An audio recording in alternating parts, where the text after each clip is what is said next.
Popcorn World.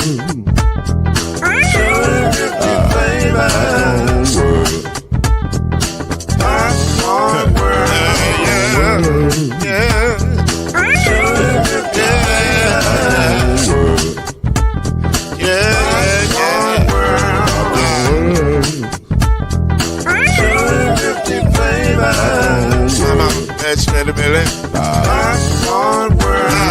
Can I make you groove now? Yes, I can. So you can get this groove in a bag of a can. I can make it round the world when it holds in your hand. Popcorn World.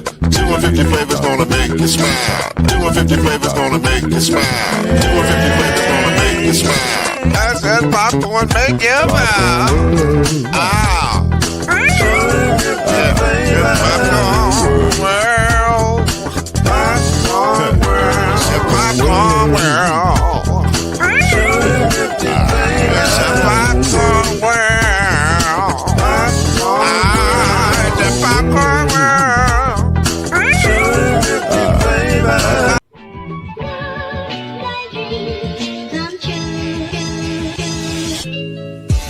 Now it's time for Believe in the ACC with our starting lineup.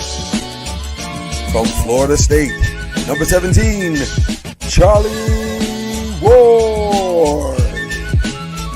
From Morehead State University, number 50, Lloyd Stan.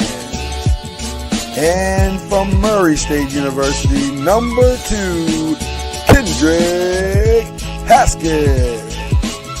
Get ready for the best sports show about the ACC in all the land. Believe in the ACC starts now.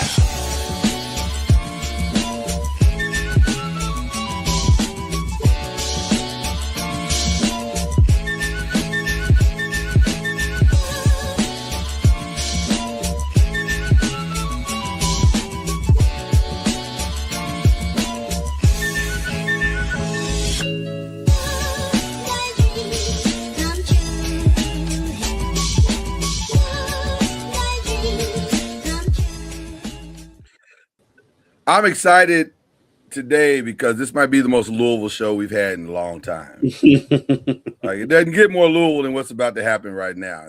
So if you are out of our normal listening range, which we typically are Louisville based, but a lot of people listen to us because we do NBA and different stuff like that. So if you're not in Louisville today, this show might skew away from you just a little bit, but it's still gonna be a good time. Still gonna be a good time. And it's going to be a good time because we have an incredible guest with us this morning on Believe in the ACC. He is Murray State royalty. He is a male high school Hall of Famer. He is the artist on Baltic Records. See, this is Kendrick not knowing. Baltic Records, the album The Coming. I knew that. Oh, you had to come. Oh, you got the coming. You I got don't the have coming. it, but I know about it. All right, You then. told me I didn't know. I knew. Okay, you knew. All right. And he's also, this is the part that's kind of mind-blowing, a horse owner. Multiple horse owners, and his horses are good. And they're about to take over the Derby and all things Louisville. This is the great, incomparable Butch Mosby. His only flaw is that he went to Murray State. That's his only flaw. You left out that he had the record for most completions. Oh, I was going to get to that. I was going to get to while that. at Murray State. I was going to get to that because that's like part of his lure.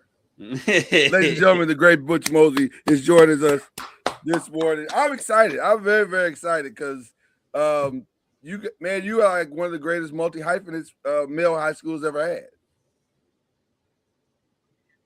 Male high school's got a lot of great athletes, a lot of great alumni that has done a lot of great things, and so I'm just honored that I was able to attend Male High School and also attend Murray State, and so I just want to thank you guys for allowing me to join your show. I appreciate it. Looks like you guys got a lot of content. You have a good time on there, so I'm ready to have a good time. Awesome. I was going to ask: is it a requirement at Male that you be multi hyphenated? Like, because it says you're right. lot of male grads have a lot of stuff behind their name. So is that like in your freshman year in male, they were like, hey, are you going to do multiple things in your life? Like, are you going to own stuff? And yeah, That's why I didn't survive past my freshman year. You're like, you I'm doing know, one it's thing. I actually said this in my Hall of Fame speech, is that, you know, male high school is very competitive. You Yes. know, it's like you competing for, if you on the football team, you're competing for your position. It's not like, you know, I went there as a freshman. There's very some people that go there as a freshman and start, but you know, you had 2 or 3 quarterbacks ahead of you that were already all stars, right? And so if you weren't on the track team, you got people that are fast. Even in the debate team, you got people want to out debate you, right? So it's a very competitive environment, and so from that competitiveness, you know, it sparks you to kind of do things right in life. So Yeah. I carry that competitiveness with me still today. Male high school graduates are still competitive to this day. Like they still compete against other male grads and also manual grads and everybody else. Like they still are Yeah. highly competitive, which I guess I like that. I like that the school breeds that type of atmosphere and attitude. It's a beautiful thing. It's a beautiful thing. Right. Yeah, So you know, so within the you know, within school, when we were in school, we were competitive, but as we're older now, it's kind of like male against everybody else, right? And so you say you're from St. X, it's kind of like, you know, hey, we want to compete against you in whatever you're doing. And so there's a few horse owners actually that are, you know, St. X and Trinity guys, and I'm like, oh, we got to beat them. We got to beat them, that's right? So And so, you know, for the rest of us public school kids, it's like male. Of course, we wanted to take male down, but male was the one Everybody- that can compete with Trinity and St. X. yeah. Because- We never, my because- alma mater never competed against male like that. we had our moments at Fern Creek. what high school did you go to? I went to Western High School, but we were in a rebuild. Yeah, I just Y'all been rebuilding for 40 years. We rebuilt for a long time. I grew up with a bunch of guys that went to Western High School. We played with those guys in Little League, like Rico Yeah. Hughes. I mean, he Oh, was yeah. he was cold when he was in Little League. He was pretty decent when he was at Western too, right? So He was. but Mel had just a whole full team, right? So, Yeah. but you guys had some athletes for sure. We definitely had some athletes. It's just we just didn't have enough of the athletes. And shout out to Rico. He's still doing his thing, helping young men develop in football. He's got his football programs going on. He actually sold me my car. And so like Rico does everything. See, And he could have went to Mel. He's multifaceted. I don't think that's necessary, Butch. Let's give us. We ain't got that many, right? That are multi-hyphenated. Let us have our few. Okay. So everybody's gonna want to, you know, whenever we do an interview, everybody's gonna want to talk to you about the game. So let's talk about the game. Let's talk about the record, right? 19 in a row. 22 of 23 against UT Martin. But let's talk about the day. Like, do you remember this day? Do you remember how it started? Do you remember how you were feeling? Like, is there a feeling that goes into that day where you come here like, I think this is gonna be a good day? Like how do you? You know, it's interesting because I haven't talked about this in a long. I think I might have talked about it. A guy from Murray State had a podcast interview me, but I hadn't talked about it since then for a while. And so, if I could think about what happened before that day, when we were warming up in the pregame, you know, I felt really good. It was like it was a cool night, but I felt like warm inside. I mean, I was firing on all cylinders in pregame. I was hitting all the passes. And so I felt good going into the game, but I didn't know that I was having that type of performance because early in the game, if you go back and watch the tape, I threw a screen plot pass to Cox was our fullback, and I threw a screen pass, and I missed, but it was a backwards pass, and it went out of bounds. It was considered a so I didn't know that I was on any type of streak at all. Right. But I hit like the next 19, and then they were like, man, you know that you've hit, you know, you're on this streak. I was like, I had no idea. And I only missed one pass that whole entire game. And that's because I tried to force a ball. And you know, Coach Nutt after it was when he got interviewed is like he should have had a perfect pass and completion because Wayne McGowan was wide open, but I just tried to force that dig, and so I could have been 23 for 23, but I'm happy with the 22 for 23, right? So wow. And people forget that game was on the road too. It was on the road, and it was a good game too, right? And so it was, it went into overtime. I think I threw the winning touchdown in overtime, right? So it was just it was exciting, and to win it in that fashion and to break the record, I mean, it was definitely one of the the highlights of my career for sure, my life actually. Right. That's what's up. That's what's up. UT Martin, I remember, was pretty good back then. Like they would have ebbs and flows, like everybody in the OVC, but they were a pretty good team back then as well. Well, and when Murray was on the come up at that point too, because we had just gotten was that Coach Nutt's first year?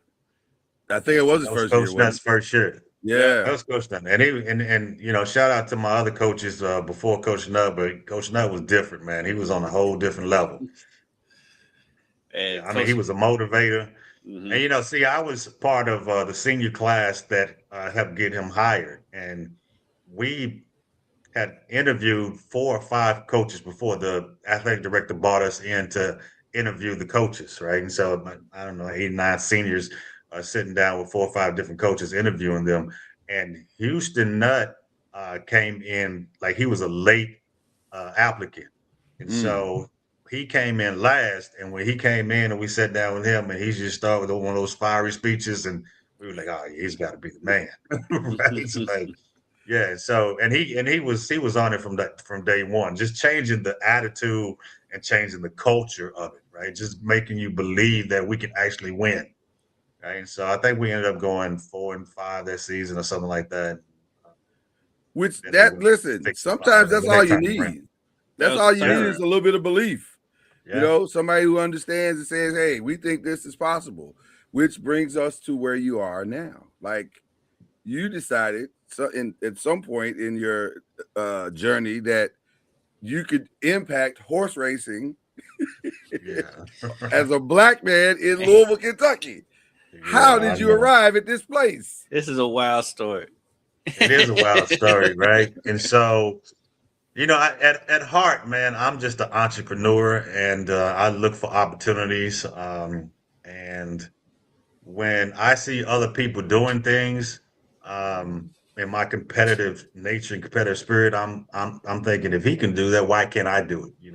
Okay. So we were sitting at a bar, Capitol Grill to be exact, me and my lady friend, and this gentleman had on a Murray State sweatshirt right across the front, and my lady said, "Hey, my guy went to Murray State. You guys should start talking." And this guy, he was much older than I am, about 20 years older, but he was just a good conversation. And just come to find out, he also played football for Murray State. So we had this whole athletic sports conversation. Then we started talking about NIL deals, started talking about, who we knew, athletic department, all that good stuff. And, we were having such a good time. I didn't even think to even ask him what he did. But at the end of the conversation, it was like, "Okay, what did you do?" He's like, "Well, I'm in the horse racing business." I was like, "You're in the horse racing business?" Okay. All right. And so we had such a good time that he called me the next day to talk about NIL, to follow up about NIL deals, and went to lunch with him on that following Monday. And he was on the phone with the athletic director, and he was like, "Hey, man, I got Butch Mosby here," and we're talking to Nick, and I'm like, "Okay, I'm a Murray State alum, but I can't just pick up the telephone and call the athletic director, right?" So I'm like, "Who is this guy?" Right. Then we get to talking about what he does is in horse racing. He tells me, he's won a Triple Crown and everything. I'm like, "Okay, all right. So tell me more." So the next thing he says, "I want you to meet my wife." And so the next Friday, me and my lady went to dinner with him and his wife, and then we hit it off and everything. Then the following week, he was like, "Well, I got some tickets to go to Dubai. I got a horse running in Dubai." I'm like, "What?" So the next thing he gives us 2 tickets to fly to Dubai. and we go to Dubai and watch his horse run in the Dubai World Cup. And we're back there with all the sheiks and all the big, the big people in the industry and all that. And so we were just fascinated by the whole global experience, right? Because we went in Kentucky, we think Churchill Downs and the Kentucky Derby is it, right? But when you look at it from a global perspective, it's horse racing is kind of worldwide. So, long story short, I don't want to bore you guys with it, but he ended up taking us on about a 6 to 7 month tour with all of his horses. Went to the Preakness, went to the Belmont, we went to Saratoga, and along the way we met all of the influential people in the industry. And then me and my lady looked at each other and we were like, you know what, we got to jump into this somehow, right? And so one of those trips was to Keeneland, and we went to the auction and we just said, you know what, we're jumping in right now. We bought our first horse, part of our first horse in Keeneland. That was September 2024, right? So that's how we jumped in, right? Wow. We got a whole tutorial, whole education, and randomly met this guy, and then because we had that knowledge, we went ahead and jumped in. Well, first of all, if you think for 1 second that a story about a trip to Dubai is boring, you clearly don't understand the story you're telling. That's incredible. Yeah. That's crazy. That is very crazy. The world tour you went on ain't got nothing on the tour Tallahassee you about to go on right now with Coach Junior joining the show now. Now listen, I'm gonna tell you something. The best part of our podcast day is seeing Coach Junior in the car going anywhere. It is a good time. So we hope you enjoy it as much as we enjoy it. Coach Ward, we give you the head coach of Florida A&M University basketball and an all-around good guy. We don't usually talk Heisman. What did you say? Much. I couldn't hear you. I said you are the coach of Florida A&M basketball and an all-around good guy. Thanks.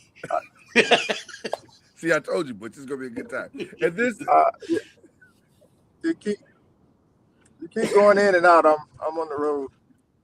We know. To work. we know For a meeting. that's what makes it so special. And we have the great Butch Mosby with us, horse owner extraordinaire. And are you the CEO of Open Gate, or are you co-CEOs? How does it work? I don't know how it works. Co-founders, right? I typically co-founders, right? I typically am the one that pretty much runs the operation and leads it. So I'm the president, but I've got founders and I've got partners, right? That do a lot. Typically whenever I'm having a business, I got a business or we start an organization, that I'm in the front, but I've got a whole team behind me that are helping out. So. Gotcha. I think my wife went to school with one of your partners, Lamar, I guess is his name. Yeah, Lamar Young. Yeah. She was like, I know Lamar. I was like, okay, I'll tell him. Yeah, brother Young, he's been pretty instrumental. He's like the brains behind the scenes, right? So every once in a while he pops out, put his suit on, and makes us look good. But yeah, we talk pretty much every day, all day long, going back and forth with different ideas and stuff. And so, but yeah, we got a team, man. Awesome. So I have a question for Butch.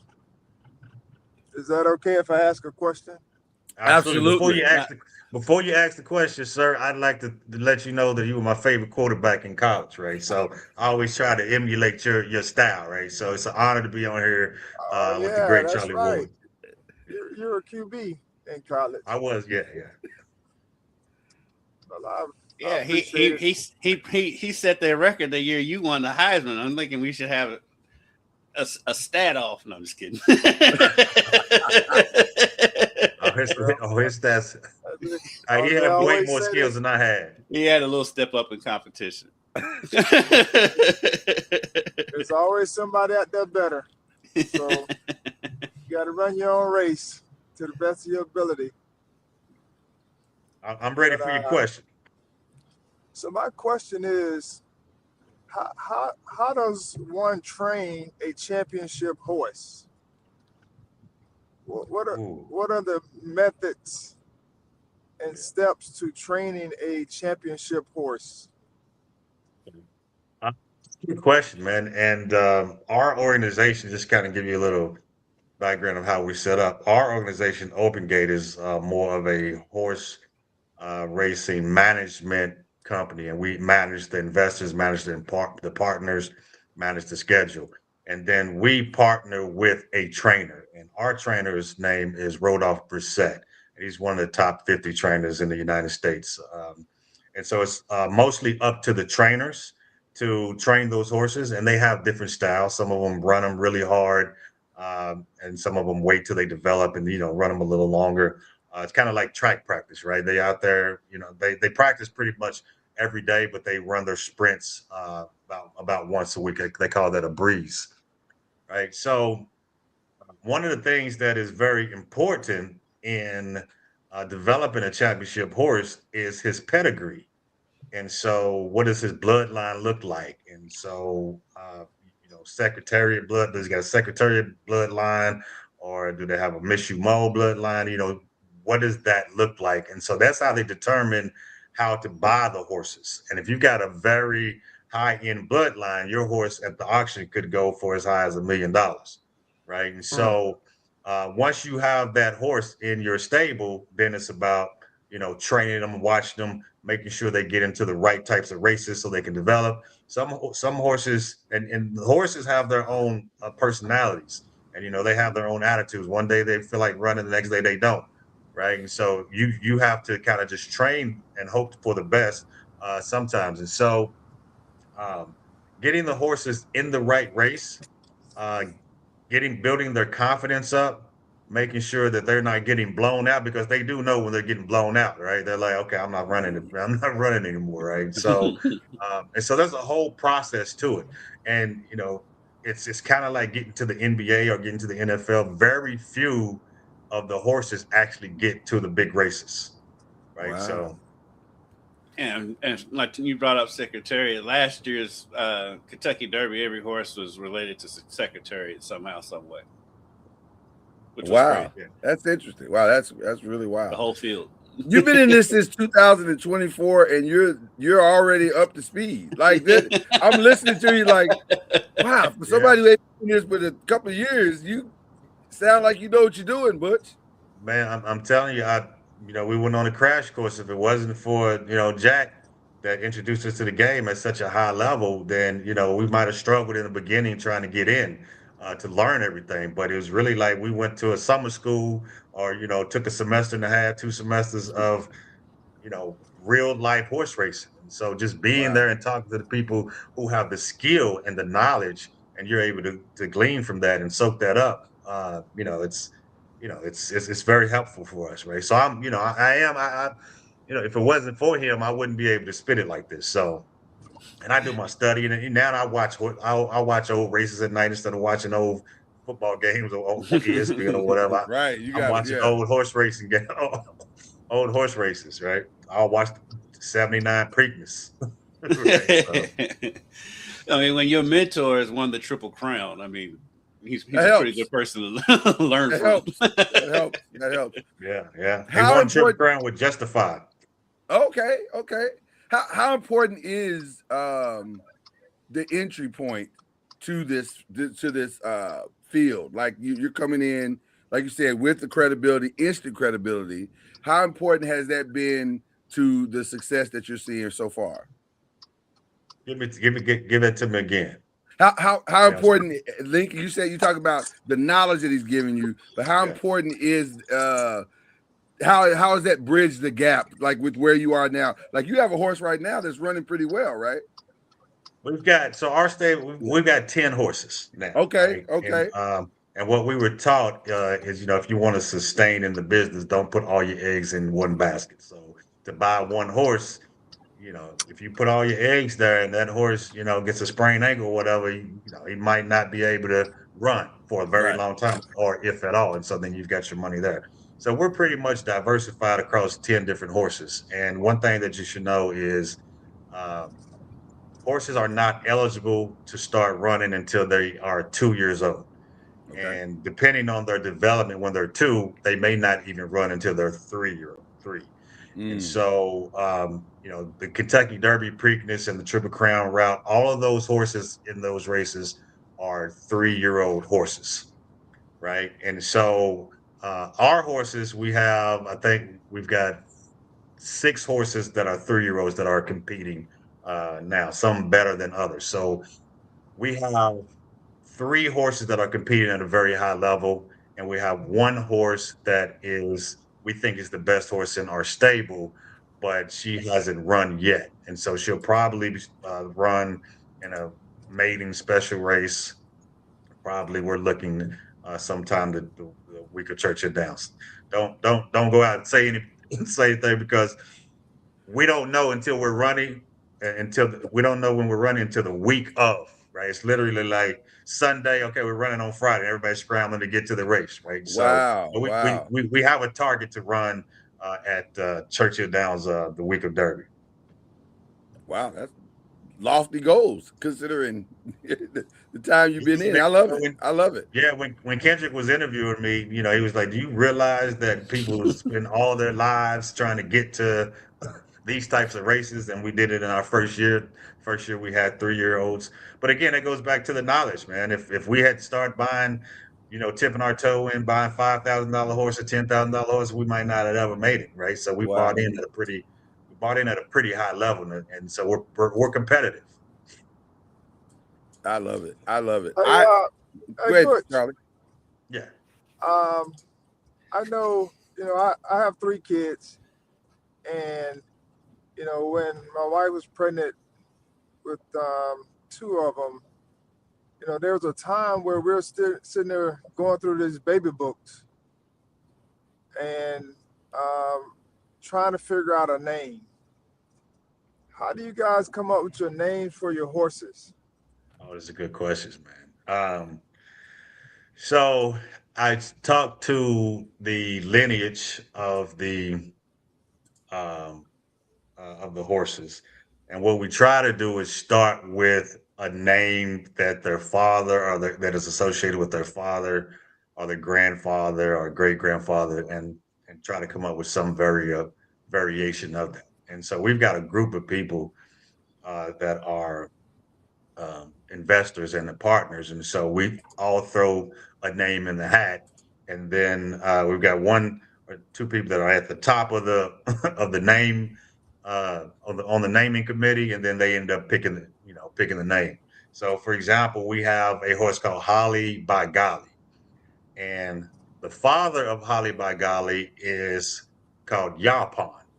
And Yaupon, spelled Yaupon, Yaupon is a holly plant that is kind of like a tea, which is the only caffeinated tea that grows in the United States. So because it's a tea, it's a holly, then we went with Holly by Golly, right? So that's how she actually has a sister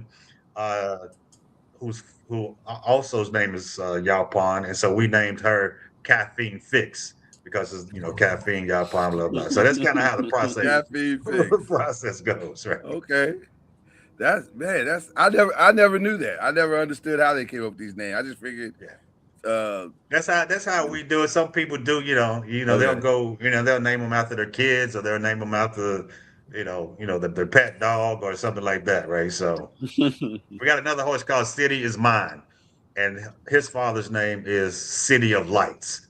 So that's the association. Got you. Now, the one I think I'm most familiar with is Holly by Golly, because Holly is the one that ran at Turfway and also Keeneland, right? Yeah, right. Yeah, and so Holly's been having a good year, and unfortunately, she didn't run as well this past weekend. But she's won 2 races early on at Turfway, and then she came in second place, kind of like almost by like a head in a stakes race at Turfway. So she was 2 for 3 at Turfway, and then we moved over to Keeneland to run in the Ashland, which was a qualifying for the Kentucky Oaks. And that was a big deal. I mean, she's running against the best in the nation, right? And so the winner of that horse, the winner of that race, will go on a race in the Kentucky Oaks, and probably will be very competitive in that race. Now, do you get several chances to qualify for the Oaks leading up to it? I know it's coming up fast, but Yeah. So Kentucky Oaks and the Kentucky Derby run on a point system, okay. and what they have is what they call qualifying races or prep races, and Mhm. it starts about September the year before, Ah, and you can run in those qualifying races, but your trainer has to point them in the direction of those particular races. And so if you go and you do well, you can run second or third. You can you grab your 10 points, you get another race, grab you another 30 points. And if you got enough points at the end of the season, then you qualify for the Oaks. The closer you get, they have you can get more points. So like this past week, if you win, you win and you end because you would get 100 points for that win. And so, but yeah, it's on a point system. I was going to ask. So, is it better to start late than early? Because it feels like there's maybe a strategy of not only just getting the points, but also kind of building that momentum to where, like, by the time you get, if you when you qualify, we're going to speak this into existence. Yeah. When you qualify for the Oaks, you not only got the points, but you also got those wins and the confidence of the horse when you built. I'm just throwing something out there. I don't know. Yes, I mean, it's very interesting because you would think about it like you think about it, you're running kids out there, right? Or Right. young athletes, but it all depends on the development of the horse, right? And you never want, because it's such an expensive animal, you never want to put your horse in jeopardy, especially with with your investors and you're investing other people's money, right? And so if the horse is healthy enough to go along that path, then yes. However, it has its ups and its downs, right? One time a horse is feeling good, but he might sprain his ankle, and then if he sprains his ankle, he's got to take 3 months off, so he don't get to go to those qualifying races. Mm. We had a horse last year, King Solver. She was doing very well. That was our top horse last year. She had ran in like maybe 5 races, won 2, came in second place, and finished very strong in the other 2. But she got like a little bruise, and it was like we got to give her 2 or 3 weeks off. 2 or 3 months off and bring her Oh, wow. back in, February of next year. So she missed those qualifying races. In addition to that, you got to know that the Kentucky Oaks and the Kentucky Derby are longer races. They're like a mile and a quarter, right? Yeah. And so these horses, when they're young, they can only really do maybe a quarter of a mile. So you're talking about extending it out, and very few horses can do. That's why it's so competitive. Kentucky Derby, the horses that competed in Kentucky Derby have never ran that distance before. So you don't know if they can make that distance or or not. That's what makes it so exciting. Yeah. Wow. Plus they got like 20 horses horse field. Yeah. And so it's a crowded It's field. so crowded. Yeah. Yeah. Yeah. When you were outside of the fence, as we like to say in Louisville for Derby, did you ever think you'd be inside of the fence like this? Until I went to Dubai, I never even thought about having a horse or even being involved in the horse racing industry other than being a spectator and going to derby parties. That's it. We grew up going to, having derby parties. It was already special enough that I was able to get to a point where I can afford to go to derby, right? Because, derby is expensive, right? And so it wasn't even a thing. So once I started to get to a position where I can go to derby, I'm like, okay, I like going to derby. Like, how can I go to derby every year? Now it's like I'm on the other side as an owner, and it's a whole different ball game, a whole different experience when you go in as an owner versus going in as a spectator. What's the biggest thing you've learned since you've been an owner? The networking possibilities and the opportunities to talk with people that could help you in business that you're doing other businesses, right? And so, I mean, there's a lot. It's kind of like going to the golf course and you networking and going with people who, you want to do business with. I meet so many people back there that are doing so many different things, especially as an entrepreneur. You're like, oh man, maybe you can help me do this. Like maybe you can give me some insight on that. It's like, it's like going to Harvard or something, right? You got this network of people that you can tap into that could help you out in life and business and other things, right? So such a lot of high profile people back there, man. And they're down to earth. Once they've realized that you're an owner, they're like, oh, come on in.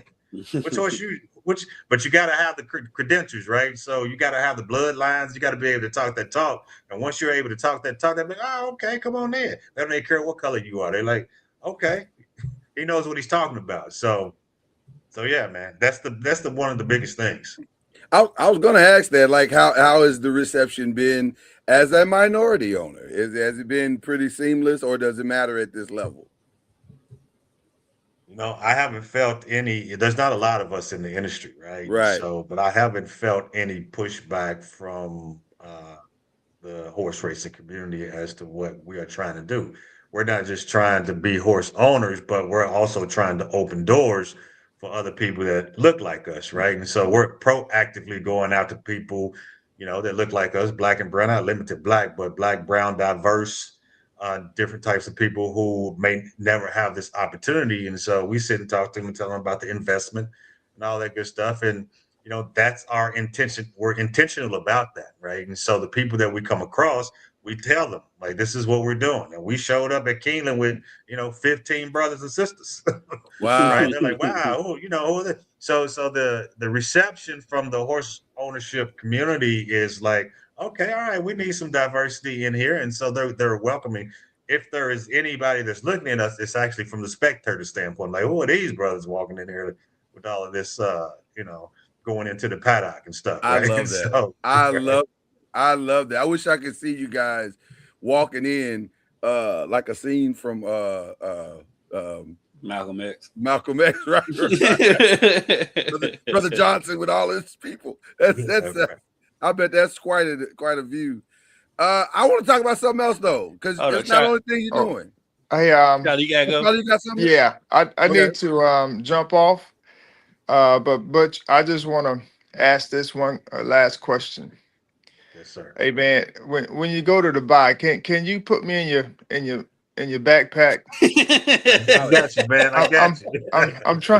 I'm trying to see how I can get over there to Dubai so I can start networking. I'm here at FAMU, and we need some resources.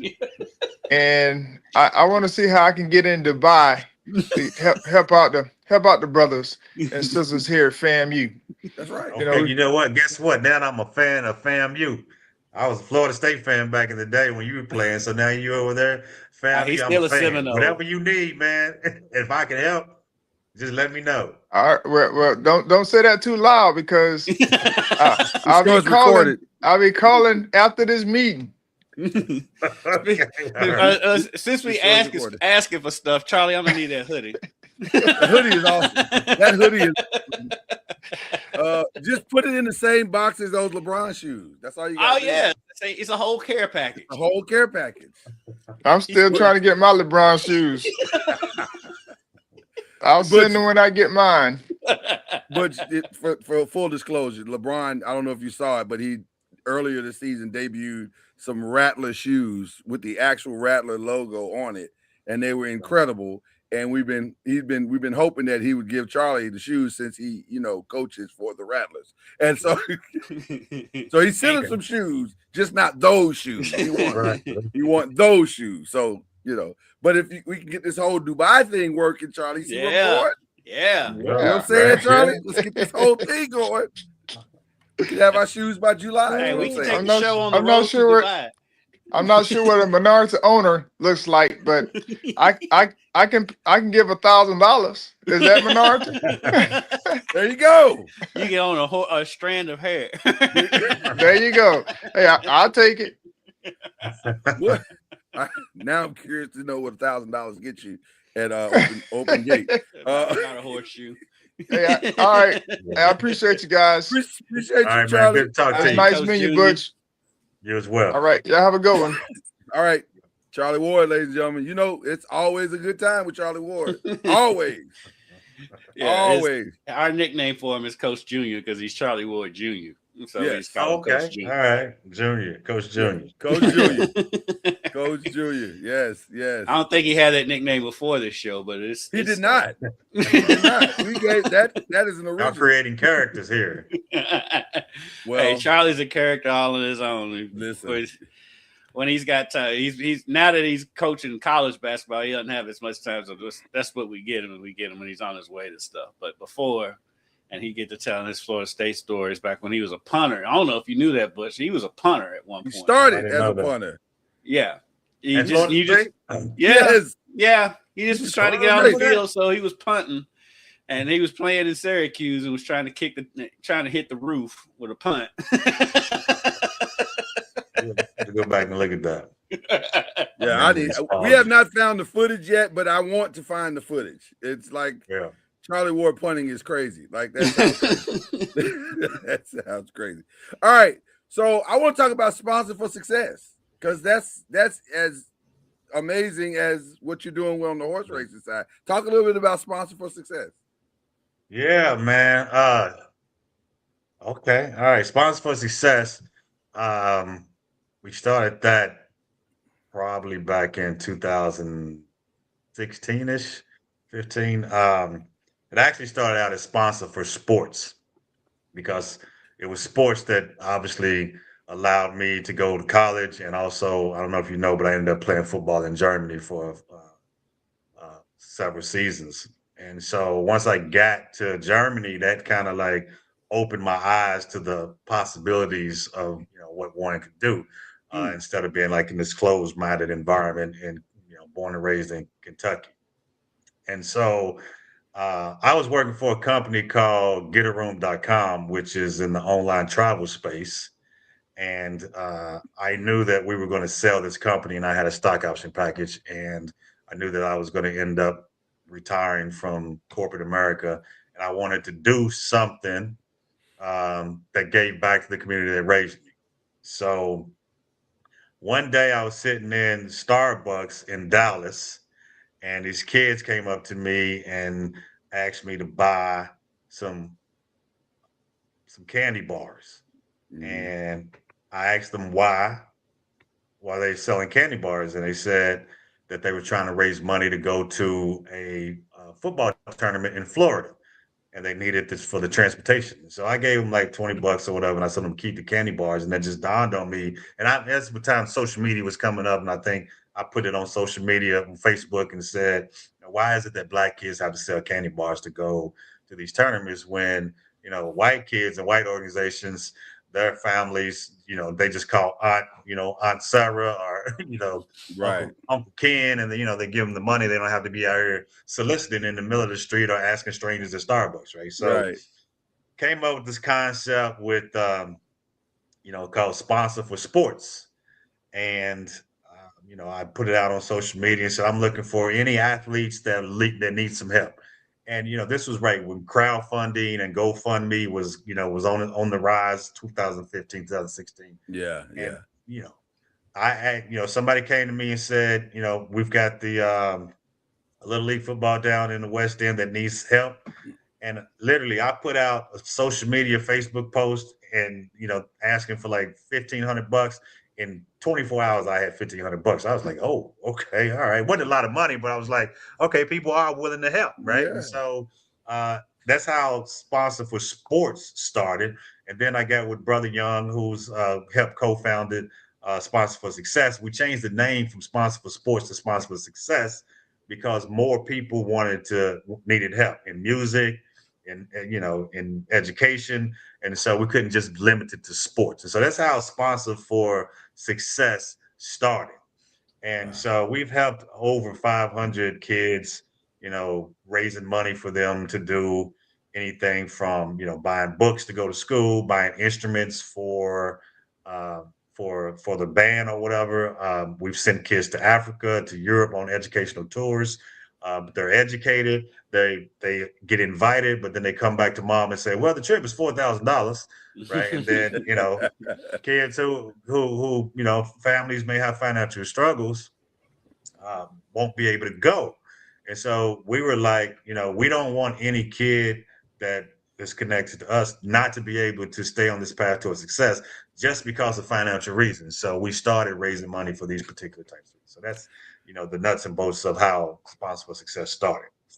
Let me tell you why that's important to me, because I am a product of those type of programs. I went to school on a scholarship where a businessman in Louisville decided, hey, I'm going to sponsor some kids in schools that don't necessarily get those type of scholarship opportunities. And he gave me an opportunity to go to school for free and paid for all 4 years of 4.5 years of my schooling. So I am those type of things are very near and dear to my heart. And so when I see brothers like yourself who are out here doing that type of thing, and we're trying to do that type of thing, my wife and I now, but when I see people doing those type of things, I get excited because I know how valuable they are to the young man or the young woman who is like a diamond in the rough and nobody saw them and they didn't have the opportunity and they would have never got to Costa Rica or Ireland or Germany or Tanzania or wherever you're trying to send them. Had somebody not stepped up and said, hey, I see something here in this young man and this young woman. Let me get this $4,000 together, send them on over here for an educational tour. That's important. So I appreciate that. I wanted to give that an opportunity to be heard today. How did you arrive at Tanzania? Butch knows why I got to Tanzania. Butch knows because I know how to do my. No, I'm doing my research. This is called journalism. I know Butch is sending folks. No, Butch is sending folks to Tanzania. We could have used y'all in '98 when we won the flag football championship, and they wanted to send us to New Orleans, and we couldn't afford to go. Where were you in '98, Butch? Yeah, we was dominating flag football in Murray. Yeah. That's hilarious. We wasn't a fraternity, so we didn't have any backing. Oh my God, that's hilarious. That's hilarious. But listen, man.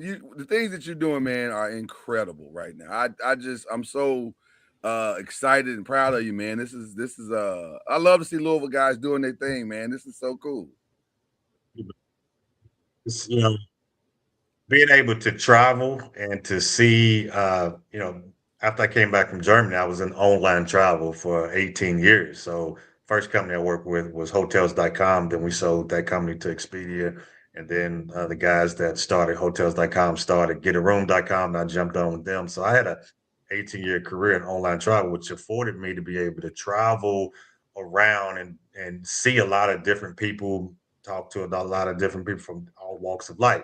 I even lived out in California for a while. That's a whole different ball game than living in Dallas, Texas, right? And so all of that has shaped who I am. And then when I come back to Louisville, was so slow, man. It's Louisville was like 7-8 years behind everything, right? So, yeah. To come back to be able to share some of that knowledge with some of the people here and tell them, hey, the world is much bigger than Louisville, Kentucky. It's bigger than University of Louisville basketball. It's bigger than the UK U of L game, right? It's big. Right. So, just go explore it and learn as much as you can. And if you want to come back, then come back and, build your career or build your families here. But just don't just be in a bubble, right? Because there's so much out there. My lovely wife has chimed in, and she said apparently you've met with Marshawn Lynch, and Marshawn, by the way, is one of my favorite human beings on earth. Anytime Marshawn goes to do an interview, I'm watching that interview. I'm watching it every time. I know it's gonna be a good time.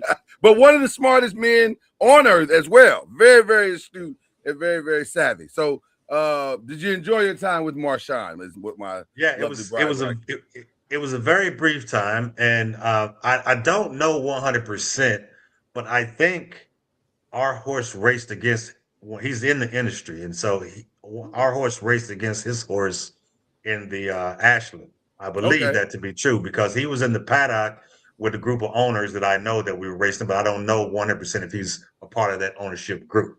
Yeah. But that's why he was in the paddock during that time, is because it was right before our race. And so someone for our group went up to him and said, "Hey, here are some, black horse race owners." He was like, "Oh, okay, all right." And so he came over, talked to us for a few minutes, and we took a photo all together. And it was it was a good experience. And he had some brothers there with him, and they were like, "Yeah, we're in the horse racing industry," and they had bought into last year's Kentucky Oaks winner Torpedo Anna, and so they own a part of that, right? And so, just to see Marshawn, because I would love to build something where athletes are coming to put some of their money into the horse racing industry to help with the whole mission of opening doors for Black and brown people too, right? So to see Marshawn Lynch involved, I'm like, oh man, this is great, right? And Lamar Jackson is involved a little bit in Baltimore doing some things with horse racing,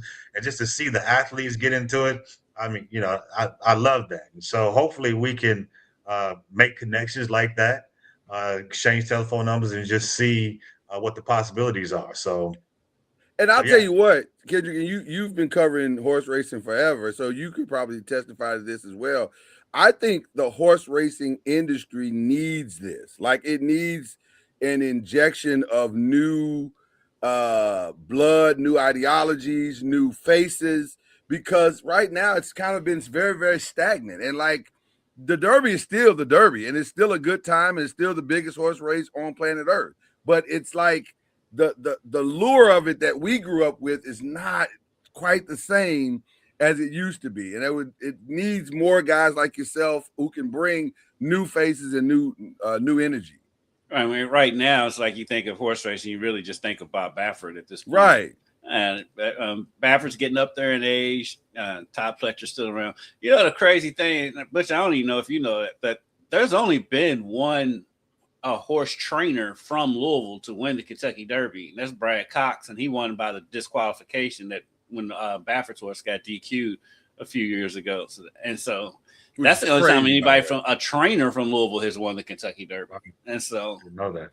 That's wild. So Brad's got 2 horses up on the points lead. I think he has the most points. He's got the 2 points leaders and 3 of the 5 this year.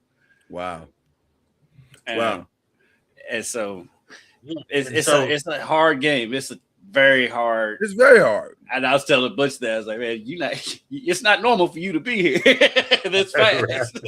Well, what's funny, Butch, Kendrick does a lot of stories every day, but he was super excited about this. He said, Lord, you're not gonna believe what I just did. And I was like, really? I said, that sounds interview worthy, because I'm very curious about guys that do the opposite of what everybody expects. And this is definitely one of those I'm doing the opposite of what everybody expects type situation, which means you're gonna always have our full support. Anything we can do to help, we're gonna do that. Connect you to whoever we can connect you with. But this is a very unique situation, because I think if you do this right, man, history can be made. I think you're already doing that. I think you're blazing a trail that I've not seen blazed. I don't know anybody that looks like you that's been doing horse racing and has had this much success this fast. Because it was black jockeys used to be the main ones running the horses, in the early days of horse racing. It kind of got away from that. I think Kendrick Carmouche might be the closest that we have right now actually riding the horses. But us as African Americans have a long history with horse racing, so it's good to see us getting into the ownership part of it. Because we've been the groundskeepers and the jockeys and all of that, but to see us being on the ownership part of it, man, it's just so good to see. So I'm almost afraid to ask you this question, but in 5 years, do you see yourself standing in the winner's circle at the Derby? Like, is that where is that the goal, or what is the goal? Well, I'm really competitive, right? I love it. I got to tell you. Butch, talk reckless. This is your time to talk reckless. And so we want to be in the winner's circle. Absolutely, at Churchill Downs would be the ultimate, right? That's that would be the ultimate, right? However, with that being said, we've been in the winner's circle on a smaller scale, and we love that feeling of being in the winner's circle. We get our picture taken, holiday, we get a trophy for stakes wins. So yes, we want to be in the winner's circle. All right. I love it. On one side of it, the other side is we want to open the doors for as many people that look like us, right? And so, if I can get 50 people in as owners going to Churchill Downs, right? That is just as makes me feel just as good as being in the winner's circle, right? And then that continues to grow, and we can build something that is sustainable. And I'm not saying we're going to change the face of horse racing, right? I might get shot for saying that, right? But it's like if we can inspire people that look like us, and not only just us as older guys, but the younger generation as well. The equine industry is a industry, right? It's not just about the horses run. They got veterinarians, right? They've got all kinds of trades that you can learn within the equine industry. They got scholarships that you can go to for equine. And so I want to inspire a group of people that look like us to be involved in the industry year round versus just on Kentucky Derby week. I love the it. whole industry. Like you said, I love it. The equine industry, and the University of Kentucky has a very, very good equine educational system there. I think U of L has an equine program as well. And so, there's other avenues you can go in when it comes to horse racing. There's so many places, and Butch, you could talk about it too. When you go on the backside of a racetrack, it's a whole different world. I mean, everybody's kind of minding their business, but it's you see black, brown, white. I mean, it's not just one group of people you see back there. You see all kinds of different cultures back there, and it's its own culture. It's full of its own personalities. When I was hiring my new reporter, I was telling her it's like the best part about covering horse racing when it comes to the Derby is like there's always a story to tell because there's some characters back there. Great story. Great some characters in horse racing, and I'm sure Butch, you've come across a few characters yourself. If you want to specifically know more about what Butch and his team is doing, you can go to oghorses.com and check out everything. It's a phenomenal website. It's easy to navigate, so it's got all the information. I don't know if it has contact. I guess I'm assuming it has contact information if you are someone who saw this and you're like, I want to get in. Look, my wife's not, listen, baby, we ain't there yet. We getting there. We on our way. We'll call Butch in a little while, but we still in the Go Butch Go stage. We're in the Go Butch Go stage right now. We'll get to the hey Butch, let's talk stage of the whole thing. But I love it. Let me get a strand of hair. Let's talk. Can we talk sports for a minute just before we let you go, man? Can we talk like some local sports and large? Because you mentioned that a lot of what you started with an NIL conversation. How much would Butch Mosby had loved to been able to take advantage of the NIL situation? How do you feel about the NIL situation? So, first of all, NIL. If I was able to get some money in college, man, I'm telling you, I would take that money, man. I'd go wherever they give me the money. Right. I grew up in humble beginnings. I wasn't, dirt poor or anything like that. But college is expensive. Even on a full ride scholarship, you still had to have day-to-day money to survive. So I don't know if you remember this or not, Kendrick. And this is probably illegal back then. I was the team barber. I taught myself. I was so broke. I didn't have. I couldn't get a haircut. So I think somebody gifted me a pair of clippers. And I learned how to cut my own hair. And so once I straightened up my line and I had my fade going, other people were like, man, can you cut my hair? So I ended up becoming the team barber. Thursday nights, 15, 20 head people were coming up to the room and I was cutting their heads. And that's how I survived in college, was as a barber. Now, that's probably against the rules, right? That's like a job. Yeah. And trying to survive. It's a job they couldn't catch you on because everybody's paying in cash. Right. You can't trace that one. Yeah. Right. My homeboy Julian Wallace took up the trade after you left. That's right. And so So if you go to NIL, I'm all for. I was all for paying the athletes. I was all on that side. Now, with that being said, it's kind of like the wild, wild west. It's like out of control. Right. It's like people throwing money here, throwing money there, and then now they become these guys, these young guys are thrown into like more becoming professional athletes. And now the fans are getting mad at him, like, hey, he's taking all the money and like he didn't play, right? And so, it's I think NIL is good, but there still needs to be some regulation and some rules around it to keep it, so to make sure that it's sustainable, right? It should never be that the school with the most money can buy the best players and they always win all the championships. Yeah. Right. And so on one side, that probably was already happening to a certain extent. Yeah. On the other side, we just know how much it costs now. Right. You get the right group of people together, and all of a sudden it becomes more competitive. Yeah. Right. So I'm on the fence with it, man. I'm for the kids who make the money. I'm not for all the shady back stuff that goes on behind it, right? So it's a weird atmosphere. These last 4 years that we've been covering it between the NIL and the transfer portal has been crazy. Like I'll just be honest with you. As journalists, we're just like in awe of everything that's going on a regular basis. But to me, it's not as much the NIL as it is the transfer portal. Transfer it's a portal combination of the two, but for a kid just to be able to up and leave without, because back when we was in school, you had to sit out a year if you transferred, and now they can just transfer willy nilly. Now, I think you should get a transfer year, and then if a coach leaves, you should be able to leave if the coach leaves, and then that's it. I'm not a big fan of the transfer portal though. Yeah. I'm like, how are these kids getting a degree when they're at a different school all 4 years? Those kids are not. A degree is the last thing that these kids are worried about right now. I know, but I'm like, how does that work in the education system? Because remember, you used to transfer, you had to have certain credits and all that stuff. The stuff had to line up. It wasn't just you left.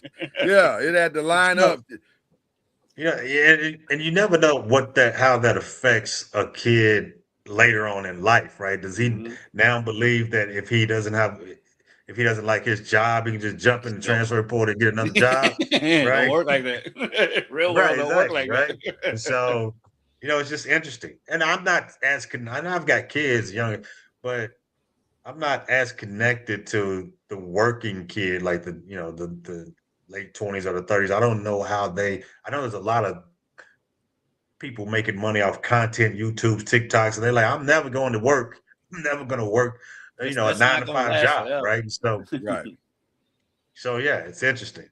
No, I think you're right. I think it has created a mindset that is work transferable. Like I don't have to stay here and do this thing and take this, which there's some good and bad and even in that, right? Like if you're in a bad situation at work, you need to go, you try to go somewhere else. I get it. A lot of us wouldn't have done that back in the day. We just stay there and endure or whatever. These kids ain't doing that. They're like, I can go somewhere else or just go to the house and do, like you said, TikTok videos or whatever.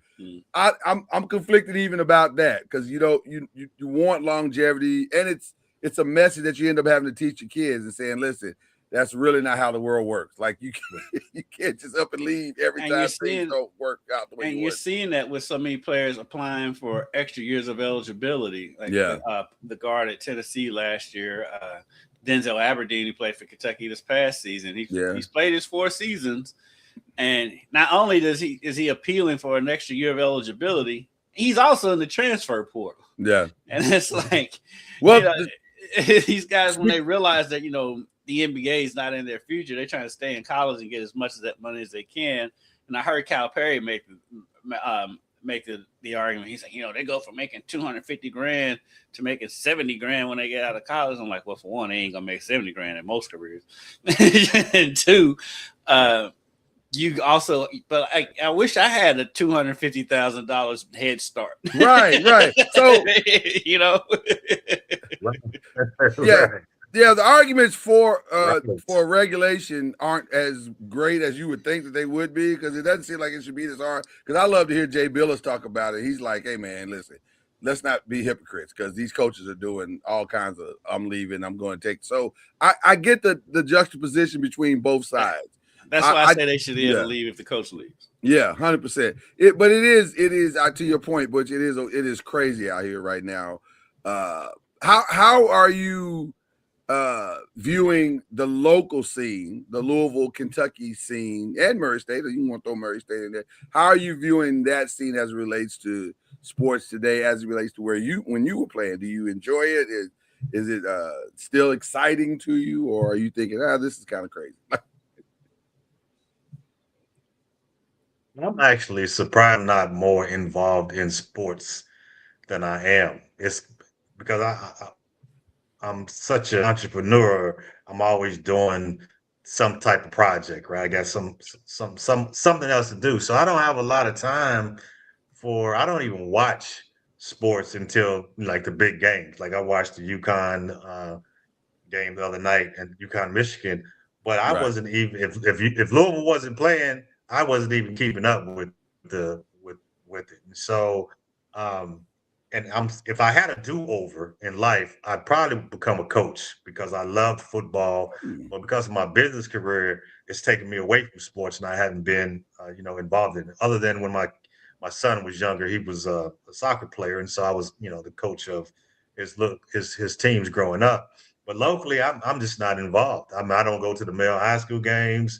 I don't keep up with it until it's playoff time. So, Right. I'm just not involved there, right? So. Mel's got a sophomore basketball players, and they got a sophomore basketball players, and he's it. He's if he stays at Mel, you know how it is now. They all go to prep school. If he stays at Mel, he's got a good shot at winning Mr. Basketball. Is going to be a 4 or 5 star recruit. He probably will be a 5-star recruit by the time he's a senior. He's that good. I've known he's putting up crazy numbers. I've known that kid since he was in 7th, 8th grade, and he's a good kid on top of it. And so he's the real deal. Well, that is incredible. I'm so glad you were able to come this morning, man, and enjoy it. Yeah, man. This has been a treat for me. I've thoroughly enjoyed myself. I hope you have as well. I have, man. Well. And we need people like you all to kind of help us tell the story. And my partner, he's like, man, but you got to get out there on the road and get on some of these podcasts and get in the media and get to talking to some people about what we're doing. And I was hesitant about it. He's right. I was hesitant about it because, the more that we expose ourselves, or the more that we tell the story, the more eyes are going to be on us. And I wanted us to reach a certain level of success, sustained success before it, kind of blows up, right? Because last thing we need is they horses running. They ain't even. Yeah, because you know how we are. Horse came in last place. You know what I'm saying? Unfortunately, this is correct. But it's correct. To get a few wins under our belts, a few bigger wins, and so we can say that we have a footing in the industry. We don't want to be here today, gone tomorrow, if you will, right? And we want to be able to tell that story that, the purpose of this is to open doors for Black and Brown, not just about, standing in the winner's circle, although that's the ultimate, that's the cherry on top, right? So yeah, but we need you guys. And so thank you for allowing us to tell our story. Absolutely. And anytime you want to come back and you got good news or breaking news or whatever, feel free to come. You have an open door policy, sir, just to come back and say whatever you need to say. And I also have another podcast for you to do too, but I'll give you that information. Okay, all right. Absolutely. Guy in Lexington. Absolutely. All right, I'm ready for it, man. I'm ready. Well, you got any shout outs before you go? You got any shout outs you want to give? We don't mind doing shout outs on this show. Shout out to my lady Karamaki. Shout out to my partner, brother Lamar Young. Shout out to the Sponsor for Success team, board of directors. Shout out to Rodolph Brissett, the trainer. Shout out to Storyteller Racing, which is some of our partners, majority shareholder. and Jack Wolf, who got me into the game. Awesome. Jack Wolf. When I say there's characters in horse racing, he's one of them. He's one of those I love Jack. Jack's awesome. All right. Well, we got to get more. He's just a good guy, man. Yeah. We got to get more of the team of Open Gate on the show as well, too. We got to get some of the other guys on here, especially the trainer and Lamar and those guys. Yeah. Get them on. Yeah. Let them know they are welcome here as well. Young one. He's insightful. Absolutely. That's what's up. Well, thank you, sir, for coming through. Now? Huh? Well, it's up to you. Show now? It's up to you. We gonna talk NBA. If you want to stick around for some NBA talk, feel free. I don't know if you, but how far you go? We got. Where do you go? Another 45 minutes? I mean, it's gonna about be roughly. Yeah. I gotta go to work. I gotta get.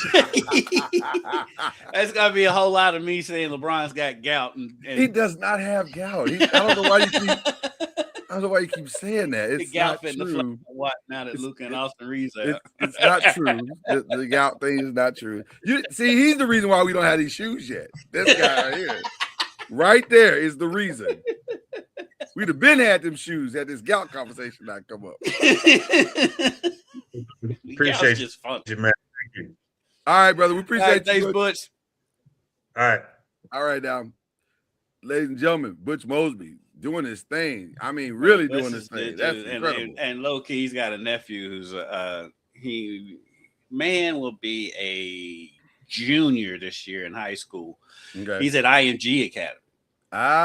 So he's whatever sport he's playing. He's playing football. He's a defensive back. He's really good. So I'm like right in between Butch and his younger brother. It's like Butch is 3 years older than me. I think his younger brother is like 2 years younger than me, 2 or 3 years younger than me. So I'm like right in between the Mosby family. So I've been knowing them for a long time. Just good people, hard workers, competitive, and they look to give back to the community.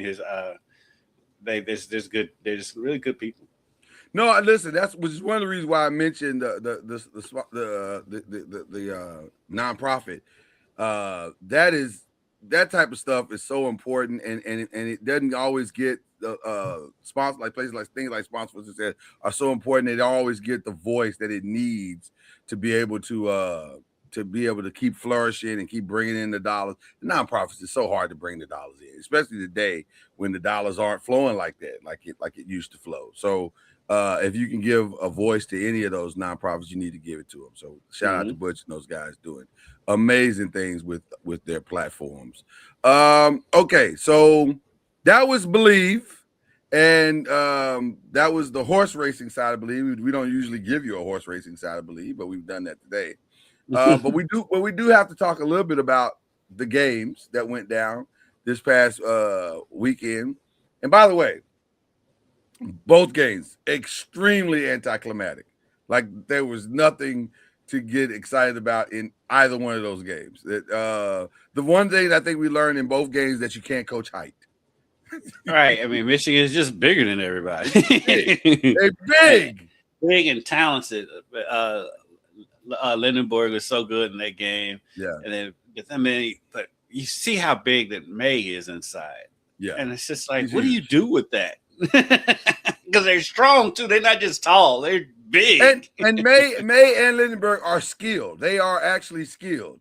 Yeah. So they can put the ball in the hole, or they can affect on which is what's more accurately to that particular game. They affect shots. They make you make a decision that I'm not going to drive to the basket because I can't drive to the basket. And so that explains why I think UConn was like 9 of 33 or some ridiculous, insane number missing threes. And if you can't score inside and you can't score outside, you can't win. It's that simple. Right. This is not rocket science, ladies and gentlemen. So that's what made me laugh at halftime of that game. It was probably my favorite part of the game because UConn was up with like 4 at halftime. Yeah. And Kenny and Clark Kellogg going on and on about how this is the game UConn wants to play and blip, blip, blip, blip, blip. And Charles was like, Michigan hadn't made a 3 and they're only down by 4. Right. It's like, and I said, he's like, y'all right. They doing all of that, but they're only up by 4. Yeah. and that's true. They've achieved nothing. Like it wasn't a good game for UConn because they did all the things they wanted to do, and it wasn't. It was barely working. Yeah. And Michigan wasn't making any threes, which Michigan makes a ton of threes, and they right. still only made 2 or 3 threes in the game. They made 2. They made 2. But when the one they needed, the dagger, they got that was a dagger, right? Exactly. And so if Michigan is in the game and they're not making threes, yeah, it's not a good sign. No. Right? It's not a good sign. I agree with you. I was like, I don't know what game Kenny and Clark are watching, but I love Kenny, but a lot of times I don't know what game Kenny's watching. sometimes it is a mystery that you know what game Kenny is watching. Like, are we watching the same game? Like, I feel like we are. And then also on the women's side, also very, very, very anticlimactic. Although we got to a very not intense argument, but a significant argument on Tuesday. Shout out to the guys of the 5. They're talking about, was there any emotional and psychological layover from the Gino Auriemma experience in that UConn game? And it seems like South Carolina sold out tremendously for that game to win that game. And then all of the things that happened in the game and then after the game and then after the game, did any of that spill over into the championship game? Not giving UConn an out. Not UConn. Not giving South Carolina an out for the UCLA game because UCLA is tall. And they use their tallness to tall with 3-point shooting. Right. And by the way, after watching the two teams, not really sure what South Carolina, South Carolina prides themselves on their defense and being able to set their defense after scoring. The problem was they couldn't score. Right. And so you can't score, you can't set a press, you can't put pressure. That's the ball game. You don't, because you're not tall enough to do anything else. Yeah, you're not getting offensive rebounds. No, against Betts and the crew. That was a game. I was surprised. I as far as the layover from the UConn game, I don't think it was necessarily the Gino Auriemma stuff. I think it was just, like you said, they put so much into beating UConn because they had a stat the other day. They're talking about all the teams that have beaten UConn in the tournament go on to lose their next game because they put so much into beating UConn, beating UConn, and then you got to play another game, right? And so I think that was as much to do with it. But at the same time, I'm not taking anything away from that UCLA team. They were dominant. Let me say they had bigs that were not only just big, but they're athletic. They basketball IQ through the roof. The play that stood out to me was in the second. The game's already in hand, but it's a loose ball. They kick it back to Betts. Betts had nobody's gonna stop her. She goes to the basket. Right. She had a shooter here at the top of the key and a better shooter right here at the elbow, and she kicked it to her. She knocks down a 3. Yeah. And that was just like that's just basketball IQ right there. And, listen, shout out to their coach.